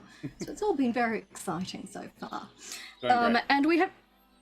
And they have, through various plot devices, discovered that the pool of eternal springs has been sullied by blood. And they have been charged to go forth and solve the mystery. Their next task is to head towards the sprite community of Dewlight and seek out one Wildoli, who hopefully will have more plot information. I mean, exposition. I mean, useful facts to help our adventurers complete their quest. So, you are wending your way. Oh, sorry. Sorry, just one question which determines how I will be traveling. Are we still going uphill or are we downhill again? Completely flat and we're just rolling you. Just kicking her along like a soccer ball. It's thick. Something like that. Yeah, you're on the plateau now, so it's leveled out. Alright. You are on a narrow path through the forest, wending away from the Polvarth Plateau and hopefully towards Dewlight. You have left your satyr friends have buggered off to continue getting pissed, and your 4 adopted wolves are now all nestled up in the roots of Feanor to rest and recover from their injuries. Are you doing anything as you're wandering along this path? I would like to assume that between the 3 Harlem Globetrotter spies people accompanying Milo, like just to illustrate the soccer ball thing a bit more thoroughly, between the 3 of them, they sort of develop a system that there'll be a little like a from the ground every time she loses momentum and gets caught up, and one of them will either kick if it won't injure them too much because she is a little rock, or with Dolph, I imagine he does a kind of impressive golf-esque swing with his Yep, he does weapon, now. and that sets her going. So whether you are like kicking her along or clubbing her along, but she's still trucking along in her little rolling ball shape, slightly ahead of the crew when she manages to gather enough momentum with a little bit of scouting being done. This is such a delightful mental image. Could everyone roll a perception check for me, please, to see who notices the next intriguing development? That was what I was going to say. I'd like to keep an eye out, please and things. Nope. Never Perceive mind. for me. I'm too Don't worry focused about on the it. game of foot rock. Yeah, everyone's too busy playing soccer. We're not having a great time with this. My only question is, could I have made this off of hearing or scent instead of looking? Sadly, no. This is very much a visual cue. Tell me what. You know, look, I've already used my inspiration. Hit me up with So- your passive wisdoms.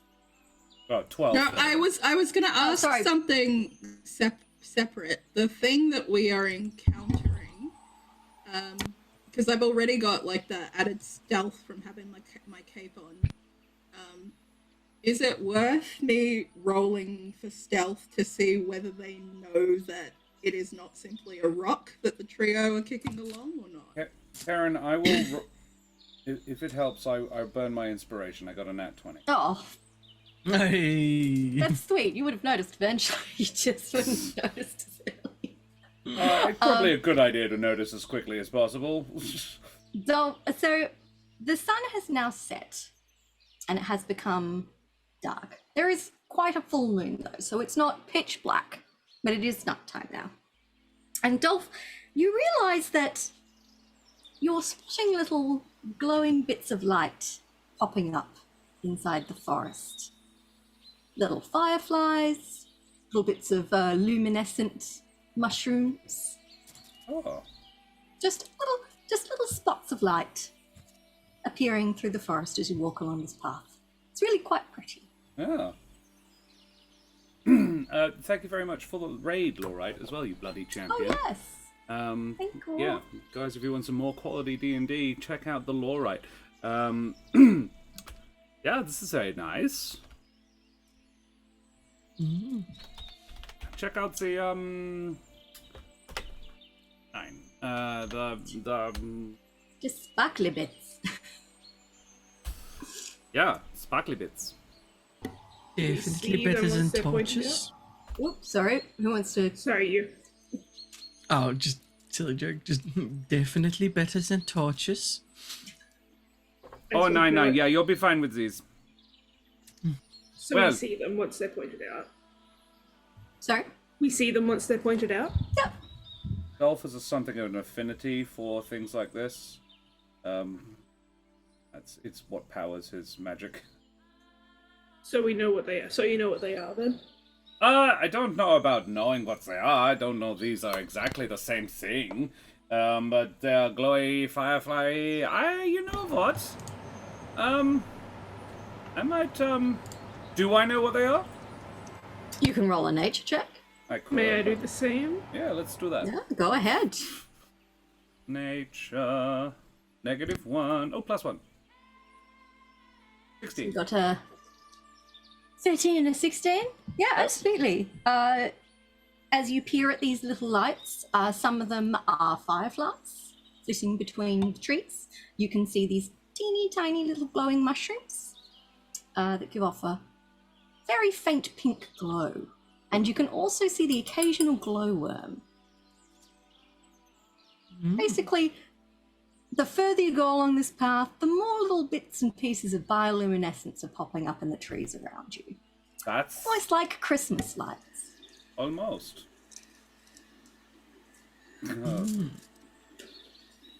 And presuming you continue to walk, you will gradually begin to hear little high-pitched voices. Almost like there is some sort of gathering of high-pitched voiced people up ahead. And Well, more and they are more looking for spots of light. sprites, so this is good. Yeah. Dolph is going to cast Disguise Self on himself. Oh, okay. To make himself look like an elf instead of a giant demon. Just because he knows he can be a bit intimidating sometimes. No.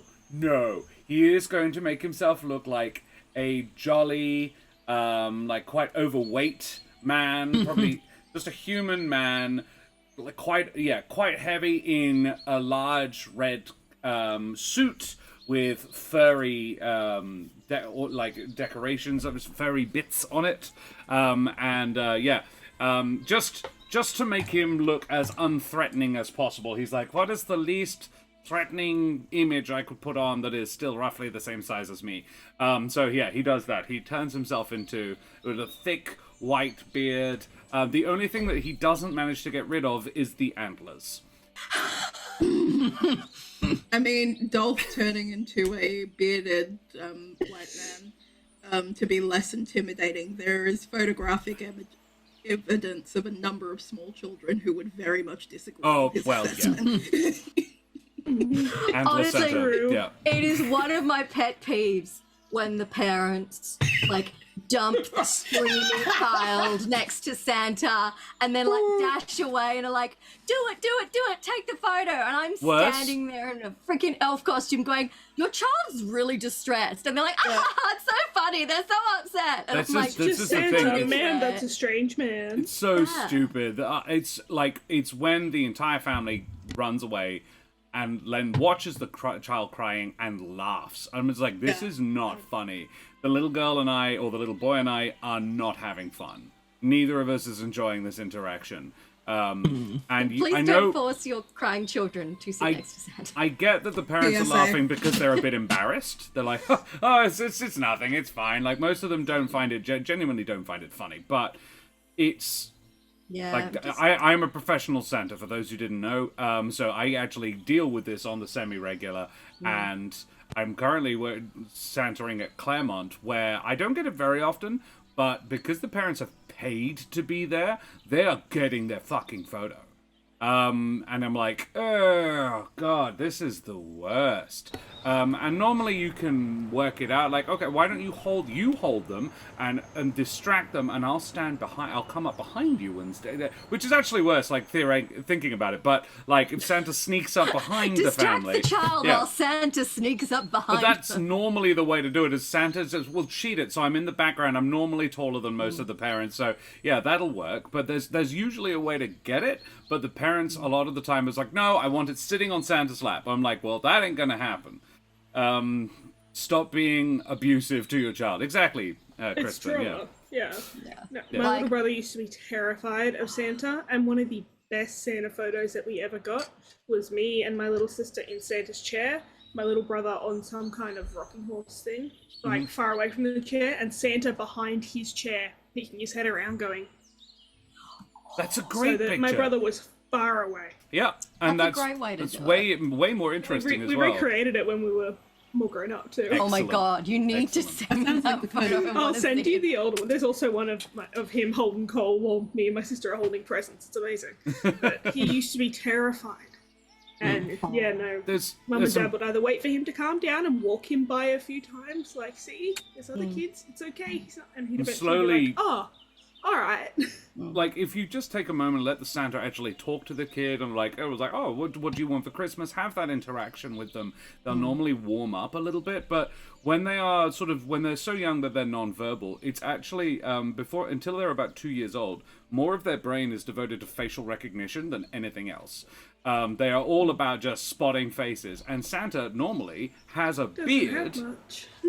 And a wig, so really they're going on this. They're going on a ski mask worth of skin. And something reaching out towards them. Yeah. Add on to that a stranger, but as far as they're concerned, I'm not a person. I don't have a face. That's terrifying. And I've explained that more than once to the parents, and they go, oh. I'm like, yeah, Santa's scary. He's also a strange man. The only strange man when you are told routinely to not take presents from strangers. Yeah, except that one. That one's fine. That one's good. Anyway. The whole concept of Halloween also gets me. Anyway. Tune in to the Don't next take candy game of for someone to strangers go on a until- rant about how Elf on a Shelf conditions kids to be used as surveillance. Anyway, back to the game. Oh, don't start me. Man, we could have a whole stream just about how some Christmas traditions are deeply Absolutely fucked. Yeah, anyway. Oh, anyway, but now the Dolph is now disguised as a large man in a red fur-trimmed suit, but with giant antlers. Yep. Are the rest of you just approaching as yourselves? Upon seeing Santa, I did roll a strength check. I did get Oh, wow. 20. Yeah, you aced that. So if anyone wants to roll against whatever, I don't mind.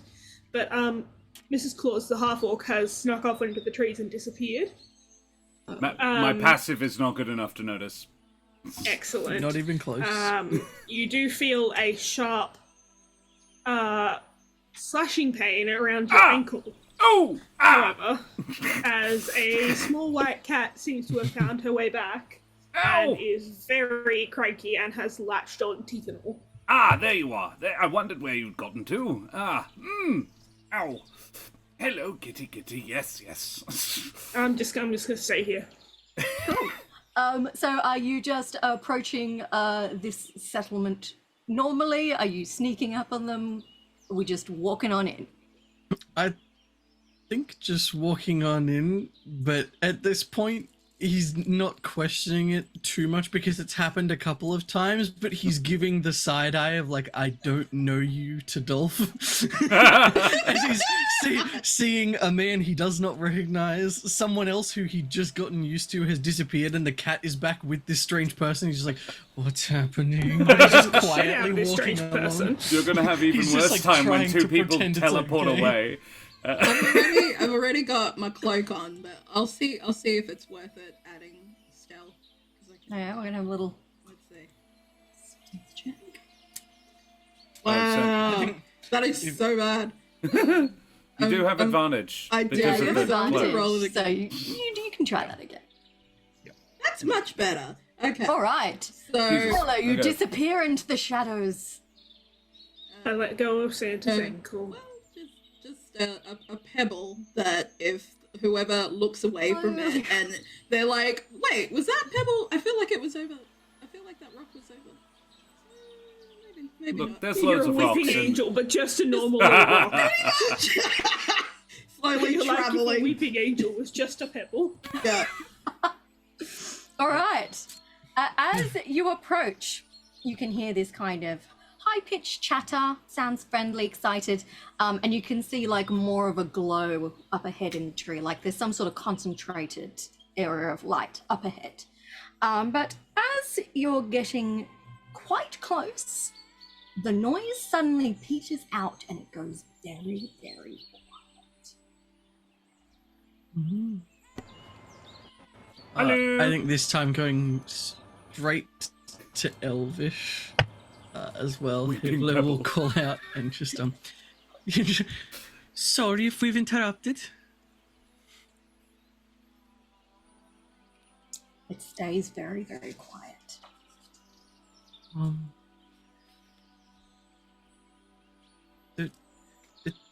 The tree sent us. Looks back to Dolph. What was his name? Vildoli. We're the looking tree's for name was Vildoli. Feanor. Yeah. Feldoli? He's kind of like calling out, just like. All right. He seems very on you edge. hear a high-pitched voice from up ahead said, "I'm Will Dolly. Come out of the shadows, then." Are we in the shadows? Gonna pat her way into the center of the clearing, and you know how cats kind of throw themselves down with their tummy up in a display of like, I'm friendly? She's gonna start rolling in the middle of the clearing, making sure she's not rolling on anything or anybody. Oh, that's so cute. So, in this small glen that you emerge out into, you see moss-covered trees and overgrown brush. The area is generously covered with colorful mushrooms that are like growing all over each other. On top of them, there's clusters of them that are like 3 feet high. And some of the mushrooms are glowing. There's also teeny weeny tiny little lanterns that have clearly been hung up around that are also glowing. And you can see tiny little chimneys made of bark sticking out of some of the mushrooms with little wisps of smoke. I'm making sure I avoid everything. It looks like that most of these mushrooms are actually tiny little houses. But you can't see anybody yet. I think if... Yeah. Oh, yeah. So Dolph would immediately, if there's any shadows at all, Dolph immediately steps out of them. And basically, you're on the edge of the clearing, and they heard you coming. Because he's going to cast minor illusion around himself to make a faint sound of jingle bells as he moves, which is exacerbated by the actual jingle bells he is wearing underneath his illusion, underneath his disguise. So he jingles as he walks, and it comes in. He has also forgotten to do the voice that he was doing a pretty good impression of Santa, and then immediately stopped as soon as he got distracted.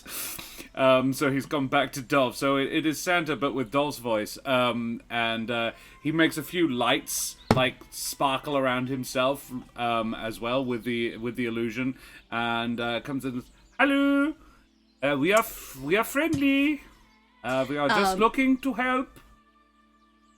And as you look out at this little grove, a small sprite gentleman reveals himself. He has been invisible, but he has dropped the invisibility.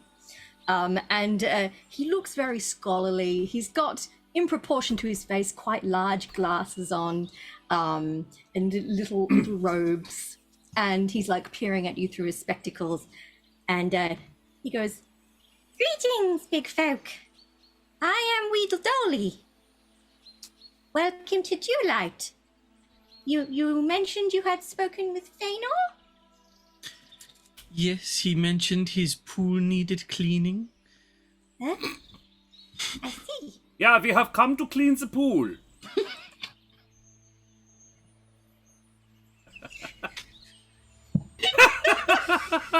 I tried so hard to hold a straight face. As soon as I finished the line, I was like, I've made it. And then as soon as you were like, yes, we've come to clean the pool, I just cried. At which point, I imagine Milo sort of out, because she would have been like literally kind of a rock surrounded in shadows, but then she sort of poops into existence next to Dolph's leg and pipes up as well, and is like, we're also after a unicorn or a book called Lulu something or other. LaRue. Oh, I see. Yes, thank you. I imagine you are referring to LaRue the unicorn? Yeah, that. The cat nods. Will Dolly will kind of flutter down next to the cat and try and give you a little belly rub, since you presented the belly. She's just so happy to be there. If any of the other little guys want to come out and like sit on the cat, that's fine too. I assume they're like small enough that like a whole bunch of them can just look at the cat. Excellent. Yeah. If any of you guys are looking, you'll see a few more sprites are starting to re-emerge from their little mushroom houses now that Not wiggling around. Not looking to hurt. There's no threat. So Will Dolly explains that he is something of a scholar. And he's been looking into a number of his books, trying to work out what has been behind all these strange events of late. It seems that much of the calamity is starting in the area where the pool of eternal spring is located. Now, normally this is a hallowed area for Lulu the unicorn, but it seems it has been corrupted in some way. We've had these weird red lightning as well, and these hunters that you mentioned. I fear that they may be disciples of Malar the Beast Lord, sometimes known as the Cult of Malar. Cult, never good. They're big on. They have a affinity for blood sacrifices, which may be the cause of the bloodlust that Feanor mentioned was tainting the pool. A low hiss from the cat in the middle of the clearing. Yes, indeed, Fluffy One. It is most upsetting. And with the winter solstice almost upon us, I fear that whatever foul magic they are brewing will come to its peak soon. Mm-hmm. And you can see his tiny little sprite face looks genuinely quite concerned. So we should move fast. Oh, well, if you are still willing to proceed in the face of this news, then yes, I would recommend you proceed with all haste. I can show you the path that will take you the most direct route to the pool. What was the chuckle at? I'm reading chat. Oh, okay. It's just like, did I do something funny and not realize?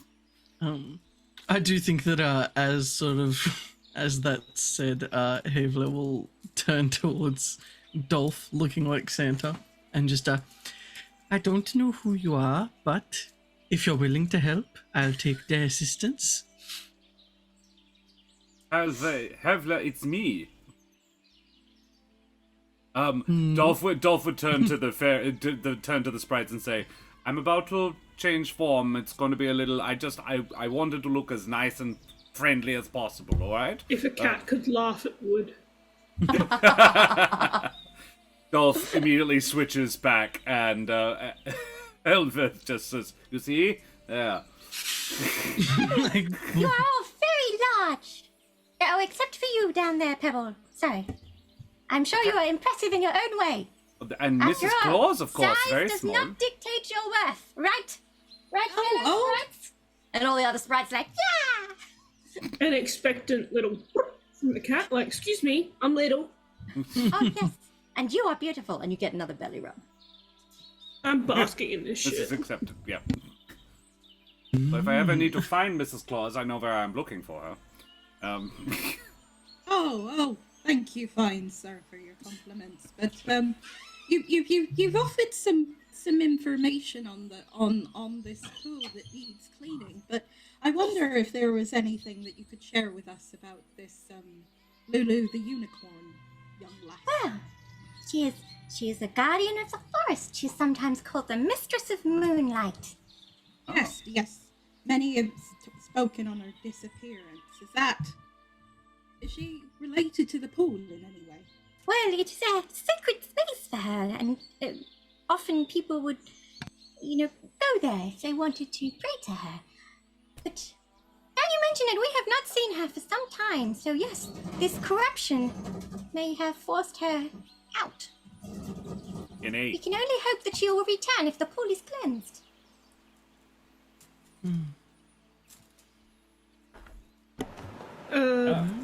Little head tilt from the cat, and as she kind of looks up at the sprite as if to say, how do we do that? Yeah, how? Any thoughts? No, I am afraid purification of blood magic is not really my area of expertise. I am afraid you will have to tackle that one as best you see fit. Head tilt the other way as if to say, okay, who does know about it then?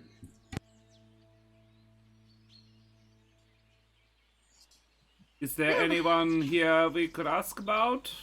Oh, unfortunately, we do not really dabble in I mean, if you dabbled with it, you would have dabbled with it yourself. All right. We'll look. We may have I to... wish I could give you more helpful information. My suspect, given the nature of the cult of Malaika, is that they will have performed some kind of ritual involving blood and death. So, if you can find a way to counteract the effects of that sacrifice, that might be the best way to proceed. I'm sure one of the others will figure something out. Hope so. But for now... I reckon We have been Claus would relatively probably safe have a in our good idea. den. Where did she go? The cat on the ground is just going to wiggle the tiniest bit so as not to disturb any of the sprites. You are now surrounded by a crowd of adoring sprites who are Any sprite that has an int over like 10 will probably read that as like, and this is all right. If you are ready to depart, Will Dolly will escort you to a pebbled path that leads. Oh yeah, Milo, you blend right in. Oh, Yes, Milo. Milo. Oh, Oh. okay. There you are. this is lovely. And Milo gets distracted, like picking up and putting down pebbles until she finds a particularly fine and shiny one and like tucks it into her purse. And like, You're so valid, just by the way. You're so right. it's correct. The only way to be. Milo's here like, oh, I know that guy. I know that guy. Oh, it reminds Hey, me. Steve, how you been? You're so right. Find the best rock, and then you feel bad Find about the not best getting rock. the other rocks, so you have to bring those. she pats the ground almost as if there is like a silent "I'll come back for you" in her in her mind. And she's ready to go. She has her moment with the pebbles. Mrs. Claus is going to huff dramatically and wait for the sprites around her to scoot away before she leaves. That they correctly intuit that you're about to roll over and get up, so they back up to give you some space. Anyone who wants to, jump aboard, that's fine. I assume that I come out of this, like, weirdly sparkly. Yeah, you've got a little bit of pixie dust, like, Excellent. just worked up in your fur now. Just straight up cats just glowing. It's like you've been sprinkled with bioluminescent glitter from all the little sprite hands giving you little rubs. Wonderful. I'm gonna go claw the shit out of Dolph now.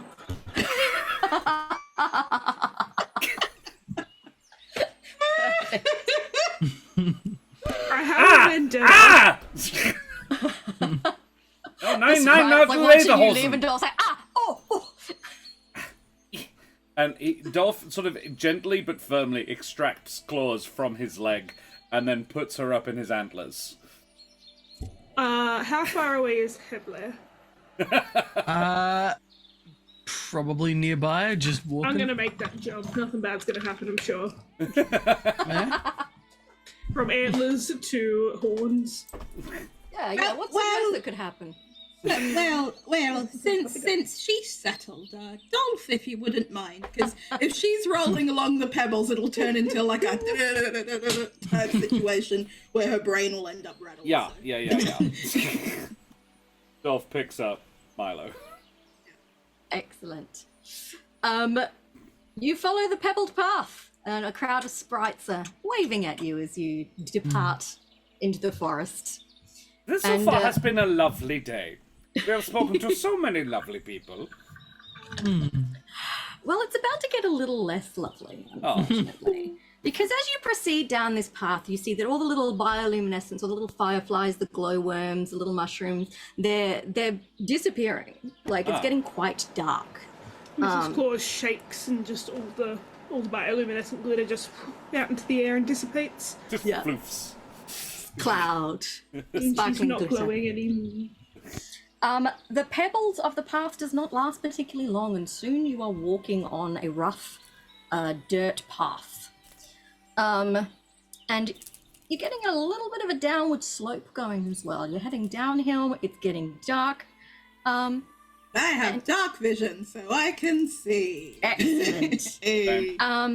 And as you keep walking, you kind of just notice a little bit the way the moonlight's on the path ahead. It looks like there's something on the path. So I would like everyone to roll a perception check. If you have dark vision or dim light vision, you will have advantage on the check. I don't need advantage. Apparently Wow, not, no. Mrs. Claus does not need advantage, but also I Mrs. don't. Claus in cat form, so A 14. Excellent. So, Mrs. Claus, Dolph. One of these days I will roll something with 2 digits in it. Oh, I'm sorry. But not today.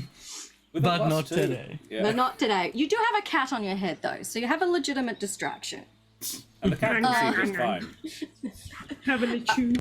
So, Mrs. Claus, Milo, and Dolph, you all realize what this is that is covering the path ahead. These are spider webs. Ah. Massive spider webs. And the more you peer at it, the bigger this kind of length of spider web appears to be, and you can hear the rabbit having fun behind me right now. Me out! Because we've locked a cat flap and she's mad. Stop it! Oh, poor baby. Oh, it's because the other rabbit is outside, and they are And they currently keep fighting. trying to bite each other, so they've been separated. Oh, babies. Gotcha. She's not happy about it. Let me at him. I've been trying to I wanna bribe kill him. her. Hey, Guinea! Bribery! Dolph sees the Oh my God, it spider worked. webs and Only for a second. There we go. There we go. Dolph Yeah, sees the spider webs and sort of raises.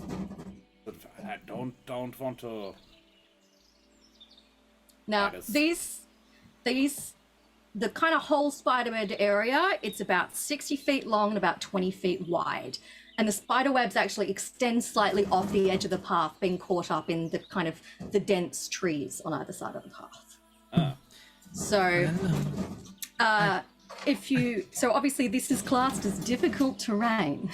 Uh-huh. Nice. I think Havler will turn to look at Dolph and just, well, I could probably jump over it, but I don't want to leave you behind. What do you think we should do? Dolph lights a torch. I think Havler instinctively shies back. Sorry, it's not for you. And then Oh, touches good. it to the fire. Touches the fire to the webs. Are you right over the spider webs when you do No, this? I'm at the edge of them. Because all of us who've been playing Baldur's Gate recently know that spider webs are vulnerable to fire damage, so you're about to set a massive patch of fire. Just to be clear. Yep. Okay, cool. You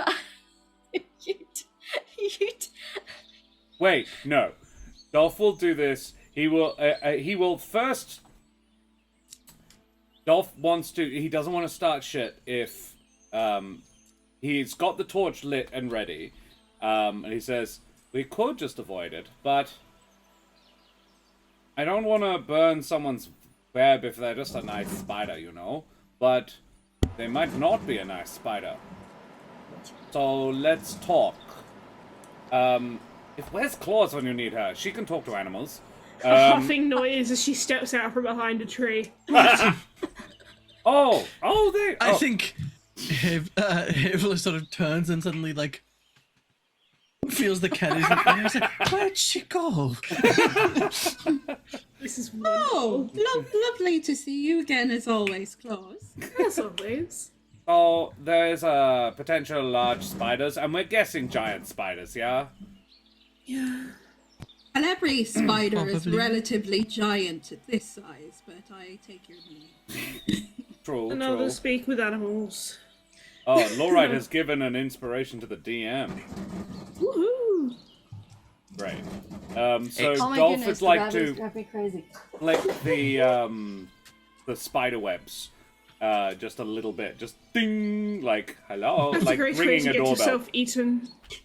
Well, that's why I am asking you to have prepared, and in fact, I'm assuming you could still talk to animals. You could earlier. Yeah, I'll recast. Or Well, if I wait a and then minute, I'll you can keep do it as a ritually ritual. Yeah. cast. Yeah, true.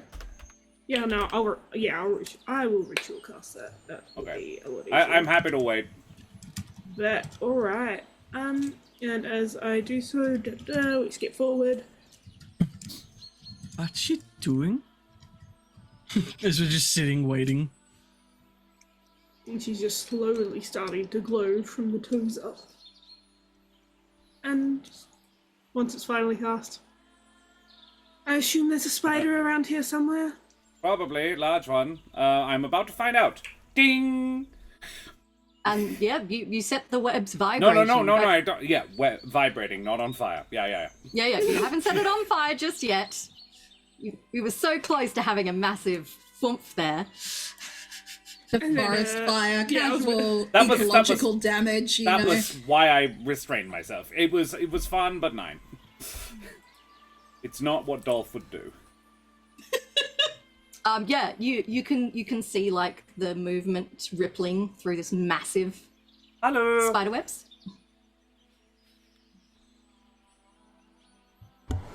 Anybody home? You do not hear any response. I'm going to look directly up into the trees. Roll a perception check. No one ever looks up. 14. 14. As far as you can tell, the trees are uninhabited of anything, Oh. friendly or not. Well, if there's no one here, I might just destroy them. And douses the torch, and then uses his battle axe to just cut his way through. So you're going to start slashing at the spider webs. Yeah. Can we go around? I mean, You would have to make your way through some very dense forest to do so. yeah, that was what I was thinking. Or very It dense would- spider webs to not. Alright, so if you don't respond, it looks like Dolph here is going to, yep, there he goes. Destroy your house. All right. Ta-da! So I need you to roll an attack. So what type of damage is this technically doing? Flashing. Slashing damage? Excellent. All right. Yes. So roll to hit the spider web. Technically magical slashing, but yes. Magical slashing? Cool. Wait. Don't be shit. 25. 25. Yeah, you absolutely can slice through this. Roll the damage, please. Aw, crit lowest possible, but there we go. Okay, so 5. you managed to slice through about 5 foot of spider web of the 60. Yep, I'm happy to just keep wailing, just carving a way through. He really is just going to keep going. I am, I'm really just gonna keep going. Cool. Roll me another attack. 10. Yep. I feel roll like roll this the is like damage. if you don't nap 1, you're fine. For 13 damage this time. Oh wow, that obliterates 13 feet of spider Yeah. web. He does a big sweeping motion with it and just takes out a huge arc. And he goes, I don't think anyone's home, and that's fine. Look, if no one's going to be upset about it, you know, spiders have to make their new webs every time, all the time. And yeah, he just keeps going. Cool. So you are carving a path through the spider web. But because obviously you are not completely removing the spider web, Uh-huh. as you pass through, I do want you guys to roll me some dexterity checks. Basically, it's going to be quite a low DC because Dolph has cleared a path for you, but there's still obviously a lot of sticky webbing lying around as you Alright. traverse. So can we please... Dex save, acrobatics. It is a dexterity saving throw. So I have mobile. Does that change anything? Does that give advantage? When you use the dash action, difficult terrain doesn't cost you extra movement. Huh? Your speed increases by 10 feet. Don't provoke opportunity. Okay, so you're not slowed by it. Yeah, so no. What is it, a dex save? Yeah. Right. But you will have to make half as many as everyone else. And I have advantage I don't want to because talk of my about that one. danger sense. Actually, I what's have- your speed, everybody? 30 feet. 40 feet. 25. 40 feet. 45. 45? Cool.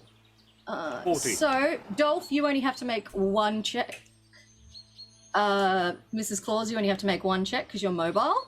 And Milo and Halve, you need to roll 2 dex saving throws. I think I failed my first save. What was I rolled it? an 11. Jesus. I got No, a it was 10. quite a low Wait, Zach, DC. what did You're you say fine. yours was? I got a 12. My movement? 45. I got a 10. What have we got? With advantage. 12 and Hey! a, 12 and a 16. An 18. Got an 8. Fantastic. So Finally it was a done. low DC because Dolph was carving it up. Mhm. And you all passed. So Hey. none of you have gotten caught in the spider webs. So Ah. as you get to the other end, you hear what sounds like some creatures running the fuck away from you. Oh. Looks like everybody made good decisions today. We're not hunters, my dears. Though if anyone does want to do a nature check, you can try and work out what was hiding in the forest Yeah. if anyone is curious. Absolutely, I am. I don't want to talk about it. 8. Right. You know what? Hail Mary. I got a Nope. 10. That's a total of 1. Oh, mine was a total of 0. Milo was the best there with a 10. That was not hide up. So, I don't want to talk about it. look, it's something that can make spider webs, so the odds, the options I are fairly think- limited, but I think it's Spiders, probably maybe a frog. edicaps, it's fine. Yeah. I'm either like way, 90% sure it's a frog. since they did not catch you in their trap, they clearly have fucked off. They're not interested in tangling with unrestrained prey. I think. That's why it's on their part. Sorry? What did you say? Wise. I said that's wise on their behalf. On their part. Yeah. I really wanted to give you guys a combat, but you're doing a really great job of avoiding combat. So Well, we No. want to have a lovely evening. you're having Yeah. a lovely night in the enchanted forest, and Lovely nothing is stroll. here to ruin it yet. Yeah. Found some nice- All right. You continue unmolested by whatever mysterious creatures were trying to trap you. Good for you guys. And you continue through this densely packed forest.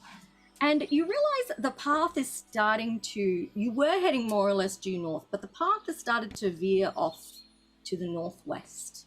So you've subtly changed direction as you continue. Is the and- Sprite Boy still with us? Is Oh, Will Dolly? Sprite Boy didn't come with you. Will Oh, Dolly's okay. not tangling with Alright. whatever is down here. Yeah. Oh, okay. But he can he can fly and turn invisible. He's not in any danger. He's a scholar, not Fine. a fighter. Fine. He's just a little guy. That's He's alright. tiny and he likes reading books. He's not up for this shit. I mean, Whereas- he and I could vibe on this. Alrighty. All right. Okay. Everyone roll me a perception check. This is like, one of you's gonna spot it. It's about who sees it first. Alright. 14. Nope. 10. 11. 10. Waiting a Milo. 15. 15. Ooh. Earlier, I think Milo beat Mrs. Claus by 1, and now we've had the inverse where. Yep. No, Milo beat me just then. And Holve and Dolph never spot shit. Absolutely. They're just like, where'd the lights go? Cool, Absolutely. So, Milo noticed this first. I'm going to assume that you're taking your perch on Dolph's shoulder has given you quite a good vantage point to view all of this. And you can see that the forest has started to become, what's a word for become less dense? It's thinning out. There we Thin, go. The yeah. forest is thinning out up ahead. But you can't help but notice that these trees do not look very healthy. Thin. you know, they look like they've lost a lot of weight in a really short period of time, and it's just obviously it's had a toll on them. They're in a shredding phase. I'm not one of our nature folk, but these trees don't look like a tree ought to, in my opinion. That's very, very treeist of you. Oh, I see what you mean. It's not the tree's fault, mind, Dolph. It's just, well, maybe something's happened. Alrighty. Can Dolph do his magic awareness again? Please don't, because then I'll have to work out exactly how many things I have to tell you about. Well, now you know I really kind of want to. If you do that, I'll do something even worse. Tell you what, let me describe what you're about to emerge out into, and then you can decide if you still want to do that to me. Okay. It's like then we take a 10-minute break so I can work out what I have to tell. Only within 60 feet, so yeah, go on then. Okay. So up ahead, you can see a run-down wooden shack.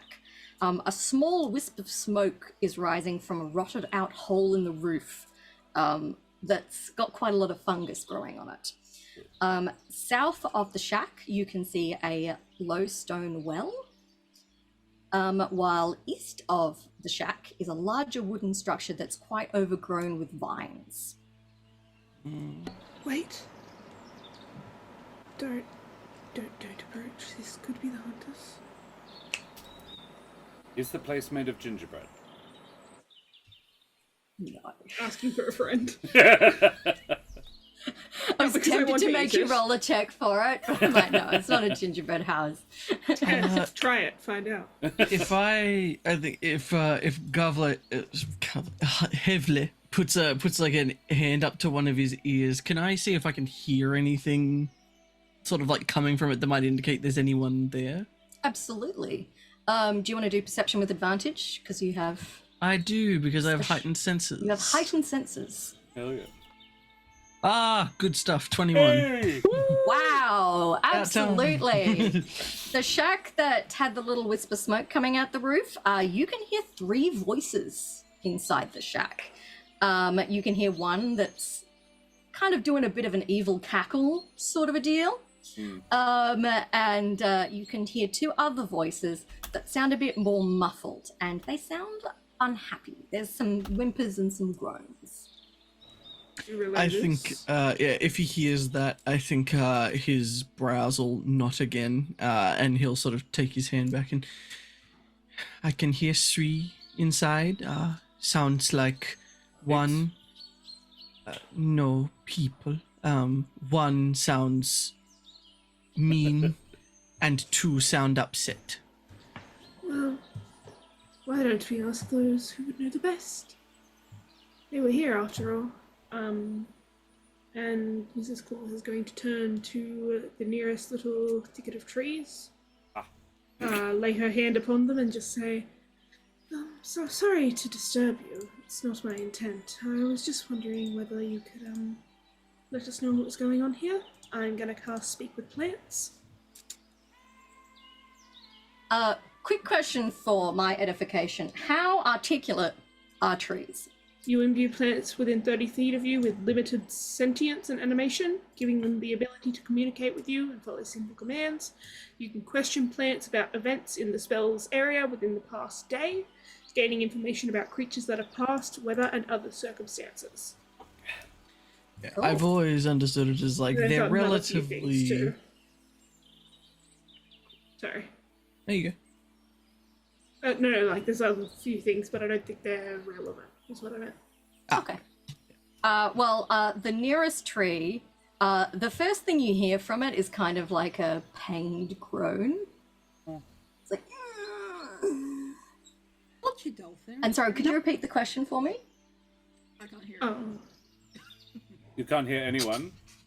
No, I was talking to myself, ignore me. Okay.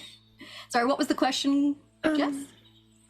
Just what's been going on here, but I'll make it a bit more once the trees wake up a little bit, just...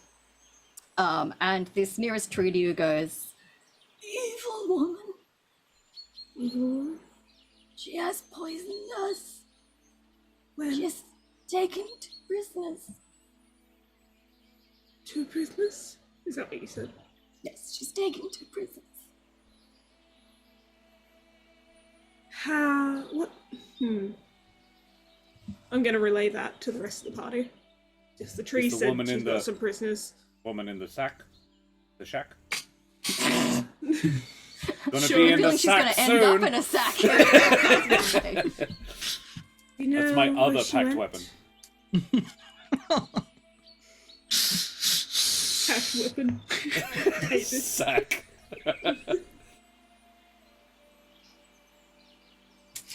We're fine, we're all so good. So good over here. Fine and very, very good. So, Mr. Trees, who have just been accosted with some hella words, do you know where they went? And where she went with her prisoners? And the trees are in the hut. Did she seem... You don't think she'd be willing to talk? Evil will attack you. Not if we attack her first. Do you know if it will... Do you know if it will help you? If she's gone? Unsure, but might stop the poisoning. Yes. Alright. I'm gonna bury a good berry at the base of this tree. Aww. Pat it into the soil. And relay everything to the rest of the party. And just so. Are we Sneak planning up? on sneaking? I will wait here. I can turn invisible. I'm very good at getting close to places without being noticed if need be, depending on how my dice rolls.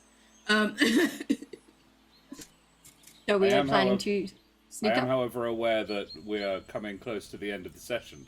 I was going to let you Investigate. investigate, and Yeah. then in Blamf. a moment of peak excitement, blamp to you away like horrible That's a person good that I am. idea. I You were love meant to be having a fight back in the cobwebs, but you know, Yeah, you just get no, to that all part, good, all so- good. Let's. In that let's... case. Everybody gather round. Everybody gather round. And a fog settles upon everyone as I cast Pass Without Trace. Oh, Hell I yeah. love Pass Without I've gone Trace. full utility that I turn into a little guy and just... All right. So the angle that you have come upon the little shack, you can't see a door on this side. So if you want to try and get inside, you are going to have to circle the building to find... There is presumably a door. It doesn't appear to be a magical building. So you just got to find it. You say there's a chimney. Oh my god. You said it was like a hole in the shape of a chimney There is a hole in the roof, yes. in the roof. So We you've put read- Dolph on the roof for like... Milo, Read my mind, Dolph. Milo glances up at the roof hole and she's like, "Oh, Dolph, fair reminds me of that night that we met so long ago." Call back. Any chimney is a door if you try hard enough.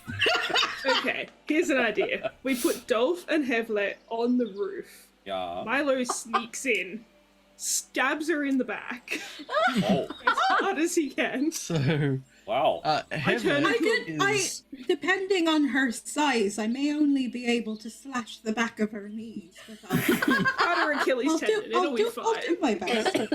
Cut her Achilles. Hevler is so abysmal at stealth that I am not even going to try to come near the house. He is get a waiting in plus the 10. tree. He's waiting in the tree line for a sign because what he does have is a 30-foot high jump and a 70-foot long jump. Jesus Christ. So I get a signal. He's going to launch himself and At just the roof. straight through the roof and create a second chimney. Oh, yeah. Excellent. The secret will be this woman screaming. Yeah. Now, we only attack the witch, okay? Yeah, Or then that plan will just be woman in there. whoop, and just kaboof through the roof. So, We're not attacking the prisoners. Paul, I have a So, request. the other's going to sneak into position before Hevle decides to turn himself into a human cannonball. He's waiting for a signal. He's gonna he's like, these guys are good at planning. I'll let them do that part. All right, those who are going to sneak into position, please roll some stealth checks, please. Dolph, Alright, Dolph would, everybody before we feel do free this, to add 10. Dolph would, before we do this, would like to, Dolph's involvement in this, his first step would actually be to get the prisoners out. And he says, I can turn invisible, and then go down, get the prisoners back out of the chimney, through the chimney, while you guys assault them with the slashing and clamping and peering through the hole in the roof.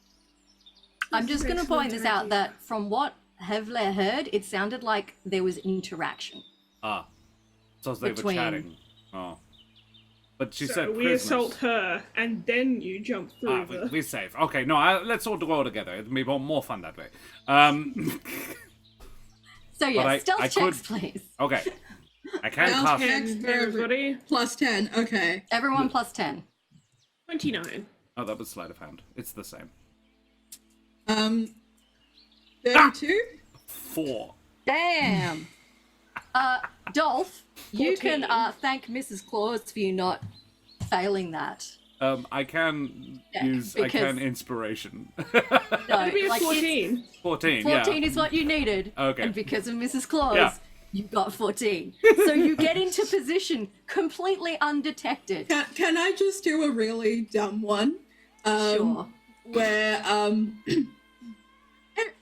Dolph, remember that one that we tried when we went out bowling with the gang last time.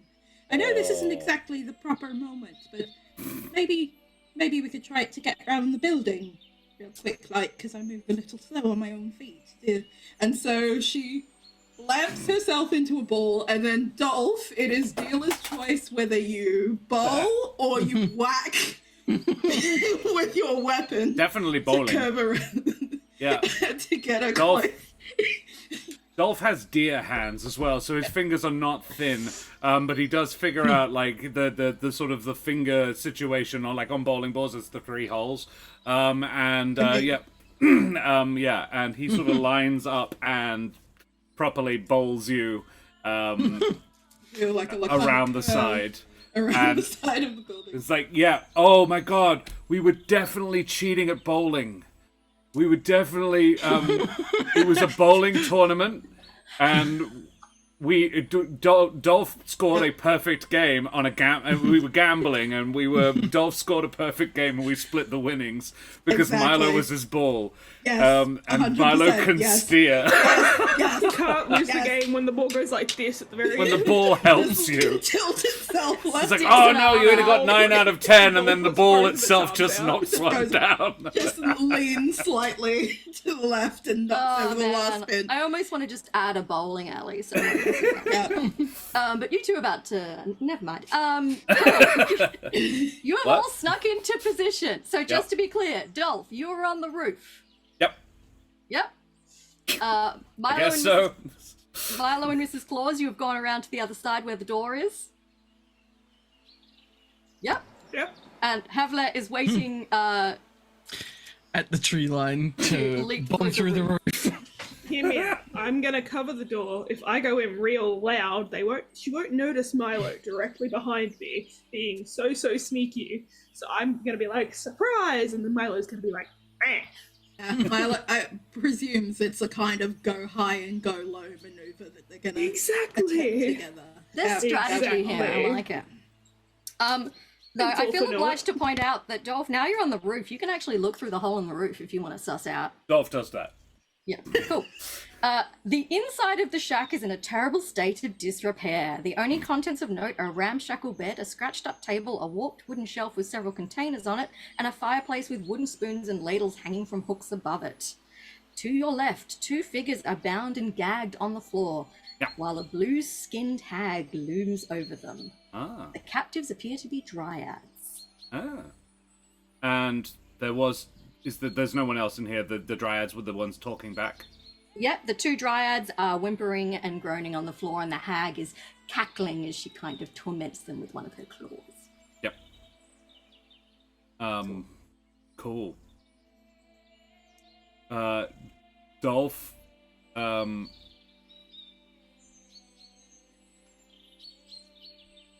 is going to... I really wanna... This is so dumb. Just to be clear, so the plan was that Hevler would burst through the roof and then everyone else jumps in. I think Mrs. Claus is going to open the door first. Like, Dolph isn't going to change the plan once we've started it. So Dolph like holds up a thumb, like you see a thumb stick over, like just a thumbs up stick out over the door as Dolph is looking down. Can we make the knock, Hevler hearing a knock on the door, the signal? Sure. Can we retroactively make I'll that assume the that you signal? established the signal before you all snuck out of here. Mrs. Claus raises one fist and knocks really loudly 3 times on the door. Cool. Excellent. Hevler, you Get him, hear Hevler. the knock from your position behind the shack. Dolph, you see the hag's head whip around to the doorway. Dolph jumps down the chimney. Oh, is Hevler going first, or is... Actually... Oh, no, Roll I'll have to initiative. go at the same time as Dolph. Yeah. That was the Everyone has intent, was received the that signal? Dolph and Hevler go at the same time. Let's get initiative. That's a big 7. Big 7. Oh, Hevler, I'm so sorry. Watch me. No, I think we should Ooh, put Hevler in there first. 21. I think we should put Hevler in there first with no idea what to Honestly, though, from everything that has happened so far, it feels kind of on brand for the combat to already be underway by the time Hevler plunges through the ceiling. I'm going to say, because you rolled the lowest initiative, You start. you jump, but because there is a little bit of snow around, your foot like shoots out from under you and you land face down in the snow instead of jumping gracefully into the house. Yeah, that tracks. So, Dolph, having heard the knock and assuming that Hevler is going to yeet himself through the He'll roof be there any in second, just a moment. leaps down through the roof. Mrs. Claus bursts through the door, and Milo, Rolls rolls in Between Mrs. Claus' legs. Claus's legs. She doesn't see Milo, though, I assume. No one knows that Milo's I'm there. like super stealthy at all times. Of course, I can see me. And before I dramatically conclude tonight's events, does anyone want to say something sassy as they surprise this blue-skinned hag who's turned around and be like, The Dolph coming down the chimney is, in The Matrix when they're in the drywall and then they decide to drop down really fast, so they put their feet into the bricks and just slide? It's that. Dolph puts his hooves into the bricks and so the entire chimney just sort of erupts as this man arrives.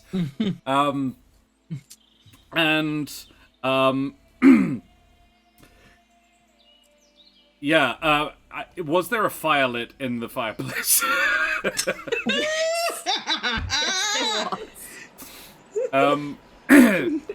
Dolph Not anymore. emerges from it, just lands in it, and says, "It's bad luck to light a fire before I come down the chimney." Then he dives towards the dryads, and his whole bundles them both up and dives through a window.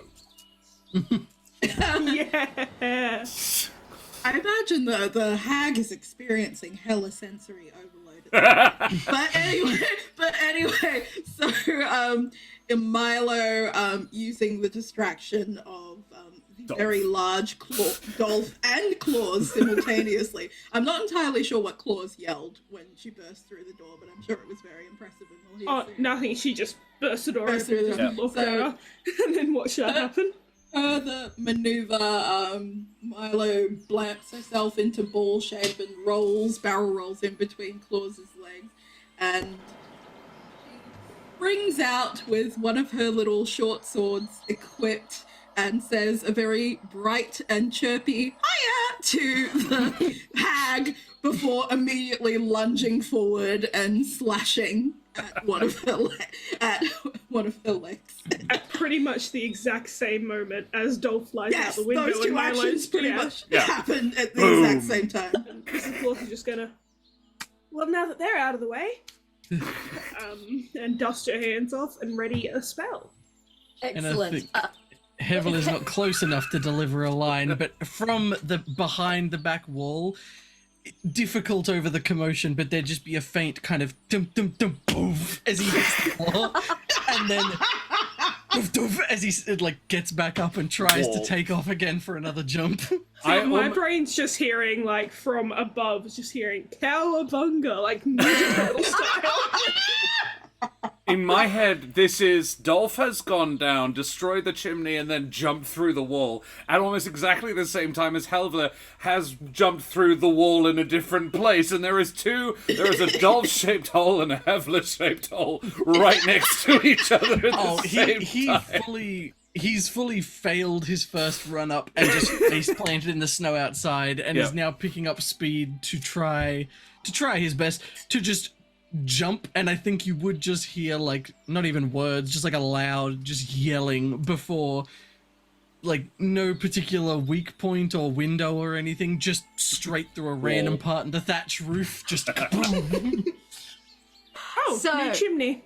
So I'm going to paint a final picture. So Dolph has quite literally erupted from the chimney, grabbed the bound dryads and leapt out the window. Milo and Mrs. Claus have burst through the door. Milo has rolled under Mrs. Claus's legs, gone hiya, and lunged with their short sword at one of the hag's legs. Mrs. Claus, seeing this chaos, has just been all right. Well, now that's out of the way, and is ready to party. And Evler has had another crack and has come flying through the roof with a flurry of twigs and lumps of fungus. And as Hevler is falling dramatically from the ceiling, a green sparkly glow descends upon Milo and Dolph, surrounding you, and for a moment your party members completely lose sight of you in a whirl of green sparkles, and you disappear.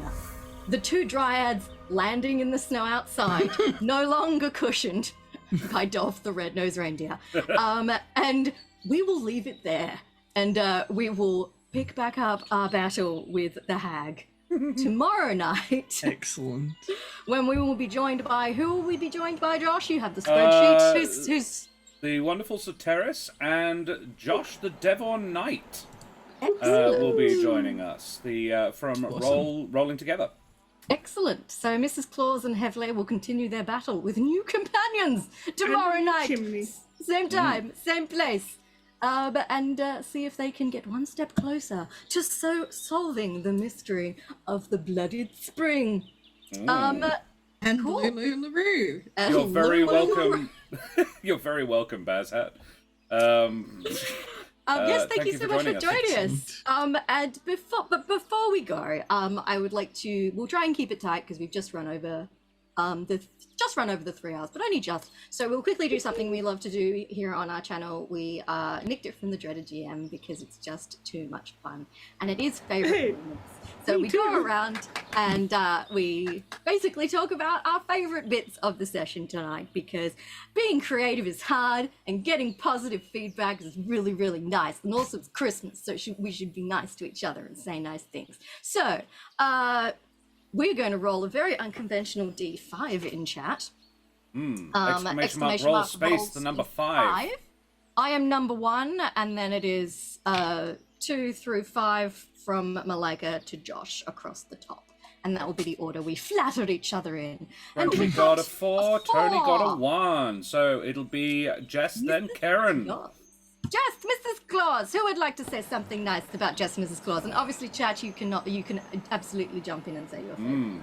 I would say that I deeply enjoy Mrs. Claus's commitment to the cat shape throughout the gameplay, which mostly consisted of attacking Dolph and Kevlar, which is probably why Milo enjoys it so much. We haven't had an opportunity for Mrs. Claus to try and sit on Milo when she's in stone form, so... Yeah. But she knows that Milo didn't appreciate it, so she's not going to do that to you. Sweet.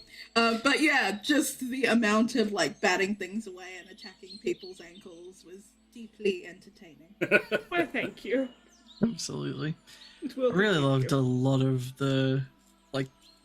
It felt like Mrs. Claus from the get-go had like a really strong character, like just like in terms of like a personality was really she was really fun to watch. But a small detail I really liked was making the insignia of Claw's item, the little cat's bell on the collar, having the little like what is it, the boost to unarmed damage just be the little cat bell is very fun. I like that a lot. Just wait until I turn into something bigger. It stays. I really enjoyed the orc showing up and that working out how Dolph and Claus know each other or don't know each other, and like was really fun. Having that duality of having somebody to be silly with in an interesting and characterful way was really fun. That was that worked really well. And I also like it's already been said with the sort of the clawing at people's legs, but yeah, that playfulness is really fun too. You bring a really good energy to the room. I just love how that started immediately. Like, we had the first scene, you're in the bookworm's office, and Mrs. Claus is straight up on the desk threatening to push stacks of books off the table. It was wonderful. I also loved that you could talk to animals and plants. So, you know, I'm just going to ask what's going on. And I'm like, we really needed a utility caster. Thank God you were here. I've got so much more utility as well. Yeah. Or I've just got all utility for everything, except like I can give you fleas. But I guess that's utility too. That's utility. I took infestation. But like, yeah, Karen, thank you. Karen? Have you said? I'm trying to think. A lot of them revolve around the catness of Mrs. I'm fine with that. I did love you just slutting up to all the sprites. Just, you know, having your belly rubbed and they're all just scritching you and you're getting fairy dust up in your floof. And then you shook it out later when it was getting dark and spooky. It was a nice detail. It'll carry through. Did you have a self-favourite moment, Jess? I just really I'm really enjoying playing now. And I'm enjoying being able to be, you know, a bit silly, but also like, you know, I can bamf myself back into human form and just be like, actually, we should probably do something about this. Like, maybe we shouldn't just attack these wolves. Maybe we should have a little chat. You could have attacked the wolves. It would have been a very easy fight. And then I would have felt awful. Yeah. Level 8, you don't fight wolves anymore. Yeah. They were pretty much almost done anyway, so it would have been They're very my quick. friends now. Yeah. Felt bad about Fuzzy. Yeah. We feel like we know Fuzzy now. So second roll was as a character. Karen? Second roll was a 1, which is me. So Favorite you can DM. flatter me. This has been fucking great.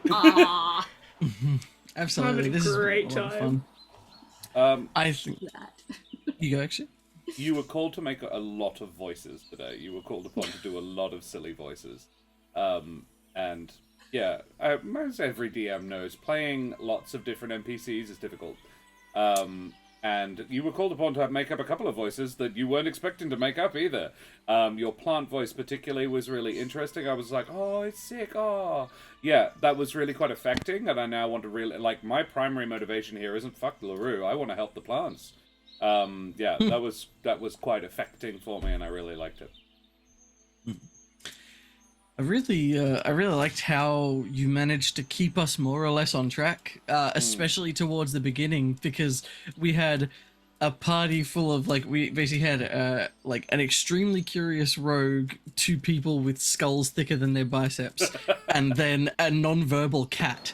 And we got dropped Dolph. into an area where we had and we had absolutely like Claus no is quite smart, direction, actually. nowhere sort of to go. And then you were just like, and like the fact that you managed to then take that, and instead of just that stalling out, you managing to kind of keep us on a track to kind of get things done was very impressive. Yeah. I really gel with your style of DMing. I really enjoyed, I haven't felt rushed, but we kept moving, as Zach said, but I've also just really liked the way that you'll just let things happen. And that, I really enjoy that. It's like, yeah, no, that's good, we're doing that now. Or like, oh, well, it wasn't going to be like that, but now that I've heard that, it absolutely is. Like, that's... Look, you tell me the wolf's called Fuzzy, I just have to roll with that. Yeah. You're rolling with things, but you're also getting the story to progress so well. And I just really, really gel with it. Crispin Crunch says, all the effort of rehoming Lore of LaRue into a Christmas movie? Yeah.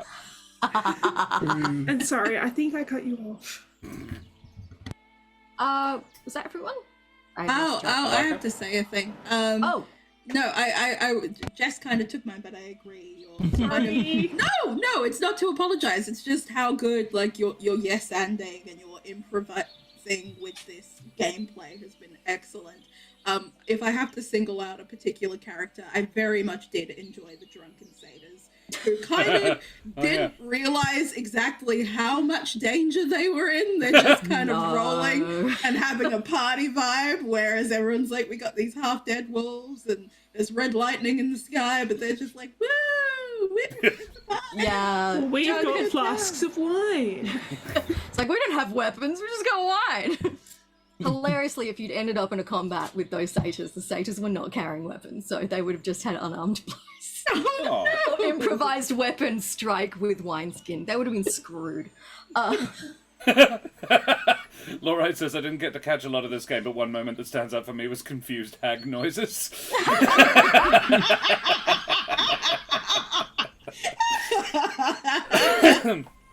Just confused hag things, yeah. Bazhat says, Mother of Bunnies, a great DM. Aw, thank you, Cat. I will admit to my own, like, in the grand scheme of things, I haven't DM'd that much.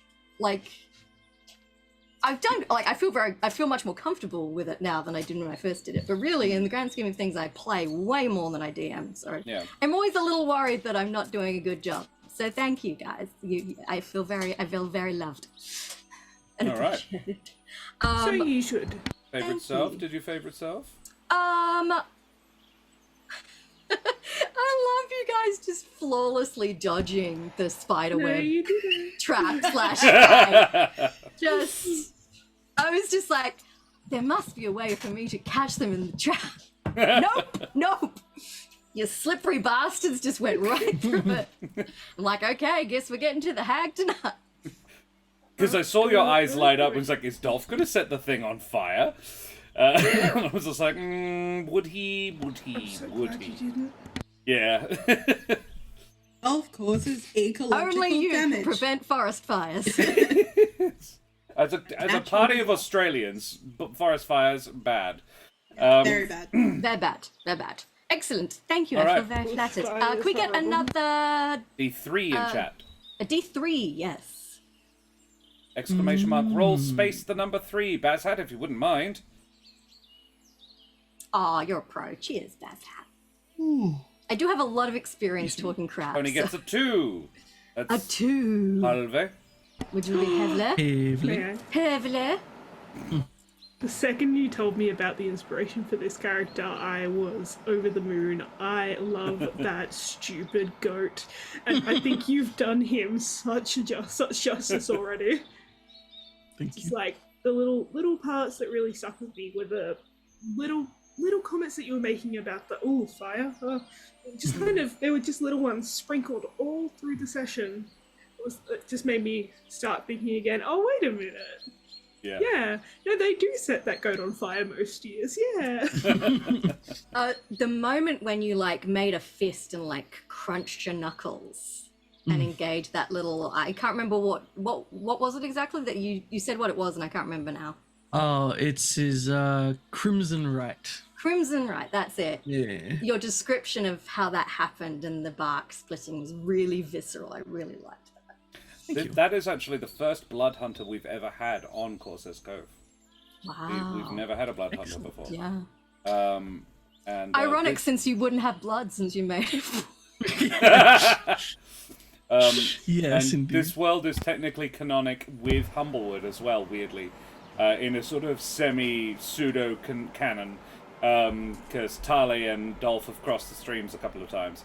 I really enjoyed being Big Dumbs together. Big Dumb is fun. Absolutely true. And yeah, leaning in on the favorite band at the beginning, and also not knowing who Claus was either, and getting more confused than Dolph. So yeah, I think my favorite was when Dolph becomes a Santa, and you're like, "Who the hell is all these people?" You just made your peace with the fact that everyone keeps changing. You have no object permanence on anyone. Yeah. So I was about to say, I'm in love with the lack of object permanence in this party. It's amazing. And then just Milo looking on like, Because guys. Milo might not remember the name of anything, but she knows who everyone is. Since the lack of object permanence was mine. I will say, just picturing the delayed translation made me cackle, where it's like he has to remind himself to like start speaking the language that people understand. So like he'll say something in Elvish, and then he'll turn around and then say it to the group in Elvish, and we're all just staring blank at him, and he's like, oh, no, right, says it in common, and then turns back to the Elvins and says it in common, and then it's like, no, wait, Shit. like, I can only imagine how long that took and how much further the sun set 4 times. in the back and forth. Yeah, you guys were there for a that. solid like 45 minutes. It was excellent. I It was a love short rest of a conversation. Yeah. Thank you very much. Did you have a self-favorite moment over there, Zach? Oh, good question. I didn't get to. I think I'm looking forward to tomorrow to showing off a bit more of what Havel is capable of. But I do think tonight I think that it might have been at the very end. I've played like realizing that I'd played him kind of big dumb enough that I could show off the massive jump that he has by plunging myself through the roof was very fun. And I think particularly after rolling so low and you describing the faceplate and getting to kind of weave that in as well, that was just it felt very like a very cool way to show off I've got an enormous jump distance, but also I clearly am not capable. He was so stoked about that jump distance. He told me about it like 6 times in the past 2 days. He forgets that he's told me about it, so he's like, oh, also, Hevle has such a massive jump distance. And I'm like, go on, to tell. Every time. Oh, how? Like, yeah, oh, Milo. good. You've got wife skills already. There you go, yeah. All the time.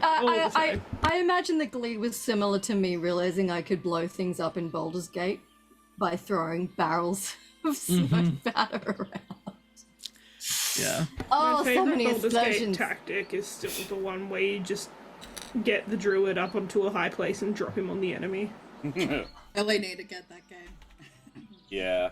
I would spend so much more time playing Baldur's Gate if I did not have so much other shit in my life. Okay. Got myself. You just rolled yourself, so yeah. Got myself. Everyone flatter Josh next. Hate it. Hey. Hate it. Oh man, I just love Dolph as a character in general. It's hard picking one moment. So you know Dolph and Milo are both inspired by Frozen?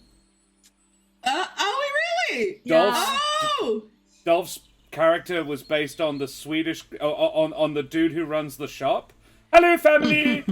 Yeah. Big summer blowout. That's the voice, and to a degree, his demeanor. Yeah. Oh, that is adorable. And the reason why I am so surprised, everyone, is because I have literally never watched Frozen. So you don't know this reference? No, I don't. Made a character inspired by Frozen. Nice. Hasn't seen Frozen. Well I played. respect the hell out of that. I will say, technically, I watched it. I was working retail when it was playing on the TV screens opposite of the shop that I worked in every day the entire year. So, Yeah. but okay, my favorite Dolph moment. Gonna be a little selfish and include myself in it, but just how flawlessly you ended the duo maneuver of the bowling thing, how you immediately picked it up and added to their like shared backstory of how they actually use it to like cheat at bowling tournaments and gambling. So it's just a thing between them now. That was Dolph amazing. doesn't know they're cheating, by the way. This is Milo. Dolph isn't even aware of the gambling element. Dolph just is playing a game, and he doesn't mind. He doesn't really understand that he just thinks he's really good at bowling. Yeah, Milo was just like, I'm just gonna be like, I'm just helping you out. Like, we're a team. We're doing a good thing. Just don't tell anyone it's me. In fact, don't even tell Dolph it's me. He's just gonna have a suspiciously shiny rock-like ball just show up in his bowling gear, and he's gonna be amazing. Out, and it'll be amazing. But no, that made me like laugh so hard, and it added so much to both of their characters. So that was great. Yeah.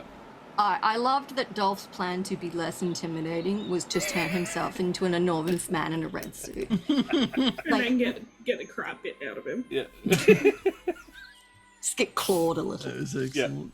It's like, what would be less scary? I know.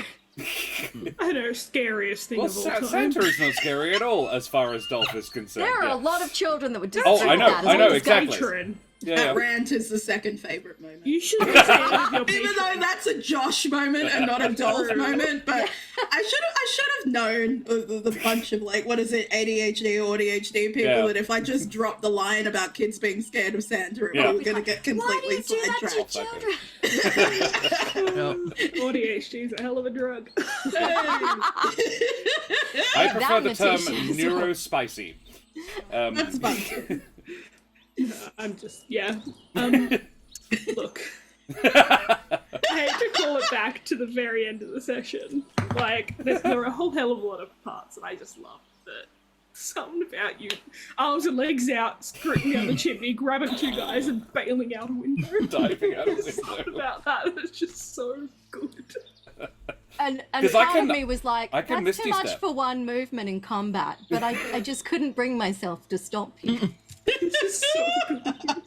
I probably took a fair amount of damage from the fire and the falling, but technically speaking, it was anyway. It was well. This was my thinking.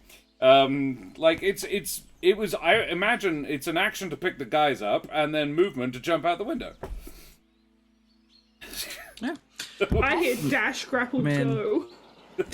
Dolph was so much fun. I loved the fucking excuse my French for a moment, but dumbass solidarity was very enjoyable. But I think a specific thing I really liked though was also the flavor that you gave on that first like magical awareness ability when you used it, where you like sneezed out the little Fireflies. Yeah. Fireflies, that's a word, thank you. That kind of like went out to investigate everything and then returned back and sort of just told you everything you needed to know. I thought that was such a cool way to flavor the ability. It was great.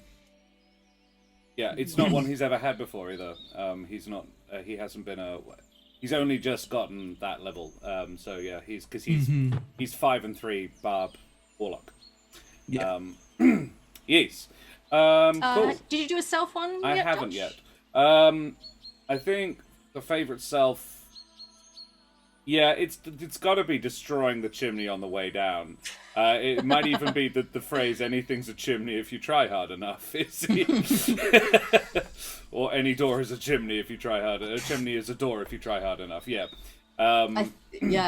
Someone wrote it in chat. Yeah. But it was great. I think it was anything's a chimney. Any roof has a chimney if you try hard Well, enough. that was Crispin Crunch vibing on it. That was Crispin said that, and then I was like, yeah, any chimney can be a door if you try hard enough. Because I feel like there are a few chimneys that are wide enough for Dolph, until he uses them. But yeah, I enjoyed. I got moments with everybody, which was really nice. I got a strong sort of a strong piece of backstory with every single person, which was really cool. It went from don't know these characters at all to yeah, they're all part of this world. It turns out Milo and Dolph are good mates, and yeah, it's lovely. Dolph and Mrs. Claus live very close to each other, and Dolph has no idea. Somehow Mrs. Good Claus mates. somehow Mrs. Claus Two is like women. one of Dolph's mates, and also the cat that Dolph fucking hates so much. Yes. Forever pushing shit off his desk. And Claus calling Yankee. absolutely hates that, loves that. All right, well that's me. We've flattered me thoroughly enough. Then we only have one person left, so let us talk about Milo. Milo. And I'm going to jump in before anyone else takes it. The soccer game with Milo along the path. Just everyone taking turns to keep the little pebble rolling along. Riding on that, I'm going to say picking up the little pebble, like picking your favorite pebble to take with you. Me getting in trouble for bringing back the suitcase that is so much heavier because I pick up rocks. You're so right and so valid. Good rock. You need to take a good rock with you. Yeah. Ew, you're so right. Milo was so much fun. There was a lot of stuff that I could bring up that I enjoyed, like lots of little flavor moments that really sort of like set. I could just envision Milo really strongly. I think my favorite consistent one though was just in between everything, obviously the sort of snowball rolling around, and just the fact that like because of that, every time you started a new dialogue, it was just a poof, of just emerging from the snowball to join the conversation. I love how no one got confused though. That everyone was like, "Oh yeah, Milo's a snowball. Who's that cat?" Very selective confusion among this party. I loved Milo. Absolutely loved Milo. But I kind of want to give you a player moment, not just a character moment. The way that you called back to the little question, like that little Q&A that we had at the very beginning. What do you usually call it, Josh? The getting to know you. Yeah, the getting to know you. The way that you called back at almost the end of the session to that little getting to know you at the very beginning, that was awesome. Oh, thank you. Obviously paying so much attention to every little thing to be able to call back to that. Yeah. Like when you're like, oh, remember what we did when we met? It's like, hey, I remember that part. I very much do, yeah. That was a great night. A really great time playing like in this game tonight with you. And I'm gonna miss Milo. It's my favorite thing about Candlekeep, about this campaign that we do every year, and I'm fully intend to continue doing, is that everybody gets to play with everybody, or as many people as possible. Like, I try and chop and change and allow everybody to play with everybody else. And yeah, it means that everyone gets a chance to play with a whole mess of people that they've never played with before or don't get to play with very often. So all of these are going to be a few established relationships and a bunch of brand new ones, and it's going to be I'm excited. I've gotten so attached to Milo though.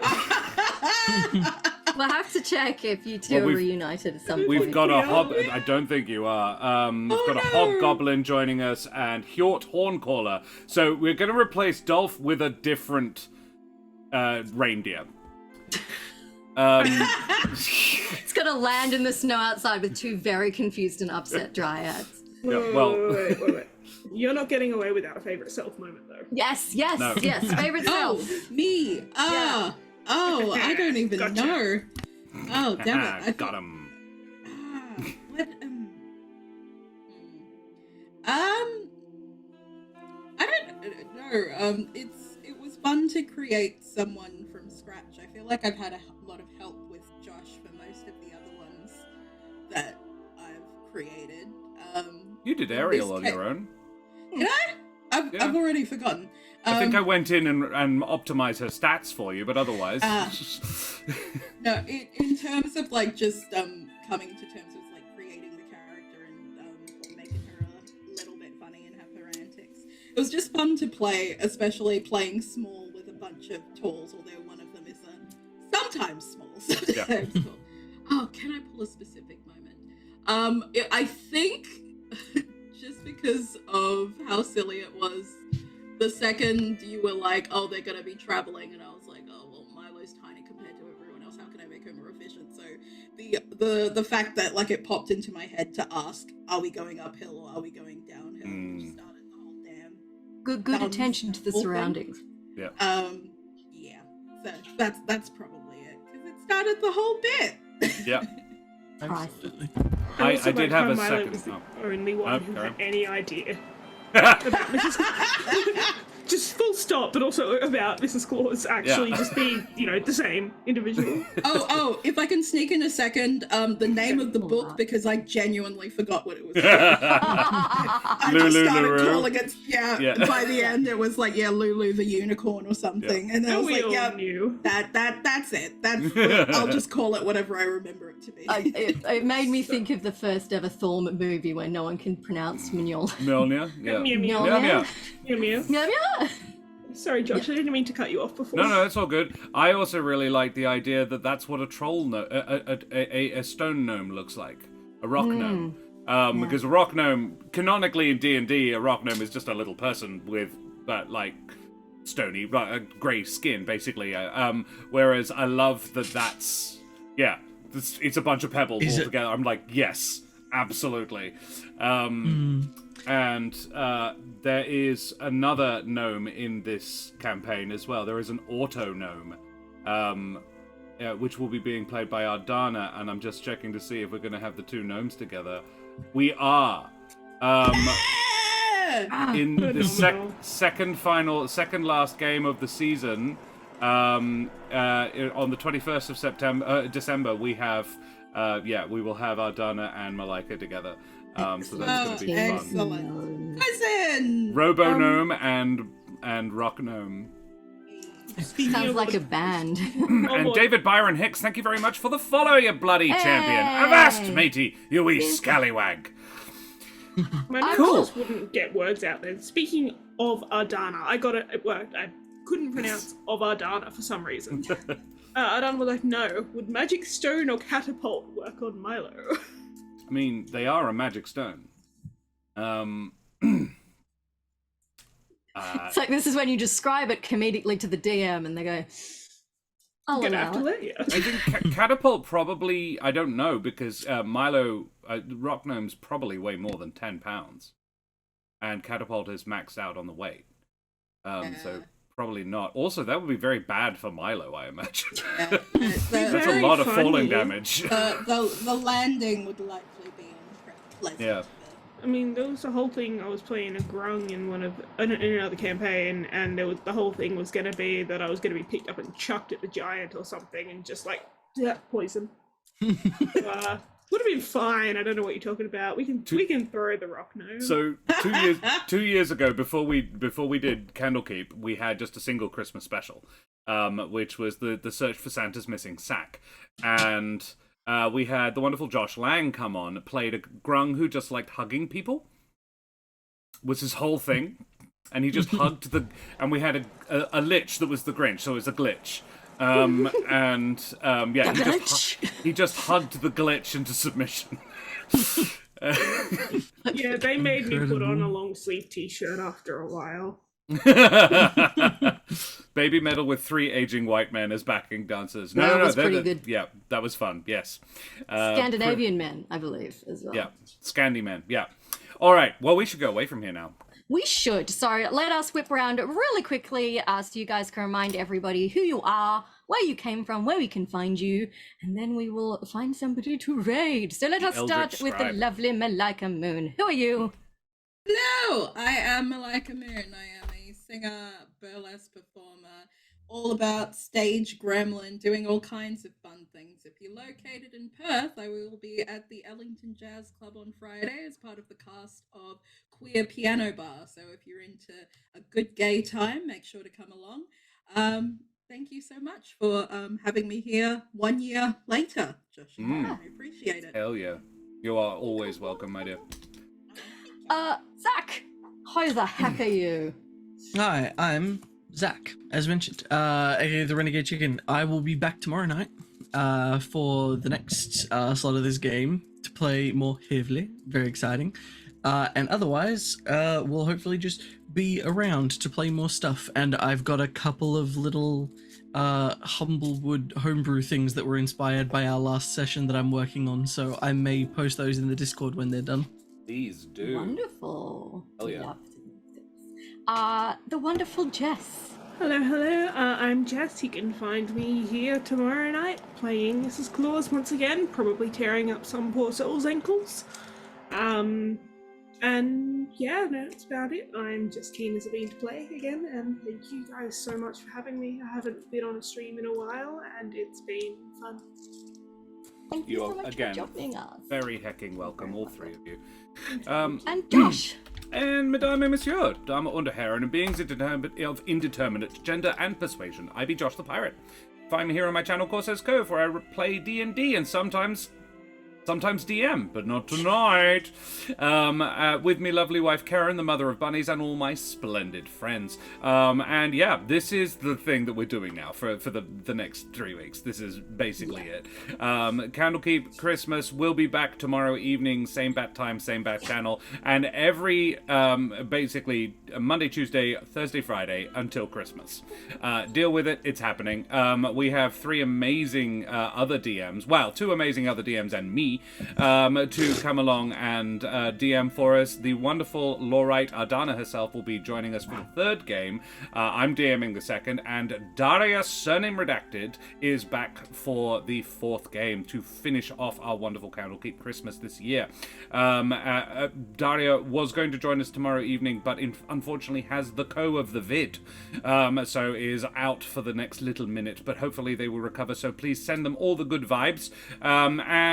Yeah, other than that, you can find me in the podcast There Be Dragons, where I play the infamous and deadly pirate Skern Felspar und his little dragon Crush, and generally slutting it up in the art scene in Perth, as in art slutting. I'm not very promiscuous. You're not a good. Oh, Tony, heads up. Yes, absolutely will. And Karen, who the heck are you? Yes. I am Karen, sometimes known as the Mother of Bunnies. I am a writer, a performer. You can follow my burlesque alter ego, Miss Lolamore, over on the Instagrams, or you can follow me over on the social media site formerly known as Twitter, as we wait for it to implode and die, which has been threatening to happen for a long time. It hasn't quite managed it yet. It's really limping along out there. I am also part of the There Be Dragons podcast as Ryland Westfall, and obviously I will be here tomorrow night and Thursday night DMing the remainder of the Lore of LaRue. In terms of Corsair's Cove, you can follow us on all the various social media channels to keep up to date with what we're doing. We also have a YouTube channel where you can watch previous episodes, and this episode will be up there within the next 48 hours if we keep on top of our usual schedule. Shout out to our wonderful affiliate partner Wootenforge, who make wonderful handcrafted gaming accessories out of Australian hardwoods. It's a beautiful maple wood top half of the big old dice keeper. I had to think about that one for a second there. So 3 sets of dice and a mini, or 4 sets of dice if, like me, you just hoard tons of dice. But they make amazing stuff, so if you need a Christmas present for a gaming enthusiast, do go check them out. And if you use our affiliate link, we get a tiny kickback, yay! But I think that is we do have bills. We do have bills, sadly. I hate them. But I think that is everything we needed to cover. We do need to mention Troll Lord Games as well. Oh, yes, Troll Lord Games is other also... company we are now affiliated with. Yeah. The wonderful chaps over at Troll Lord Games. Check them out at trolllord.com for more information. They have incredible stuff. It's not just D&D, they also have their own system, Castles and Crusades. They were also the last publishing house for Gary Gygax of the original Advanced Dungeons and Dragons fame. So if you want to check out any of his cool shit, check them out over there. Head on over. But yes, we will get in our jingle bell sleigh and fly away into a sparkling night sky until tomorrow night 6 p.m. where we will continue our adventure. So until then, take care of yourselves. And we will find someone to go a raiding to. I couldn't help it as we have Eldritch Scribe. Eldritch Scribe are up. They are playing some Dungeons and Dragons. So we will head on over there. So thank you so much for joining us tonight, guys. Hope you had as much fun watching as we did playing. We will be back tomorrow night. So until then, Merry December. And we will hopefully see you all again very soon. Say goodbye, everybody. Bye. Bye, everyone. Bye.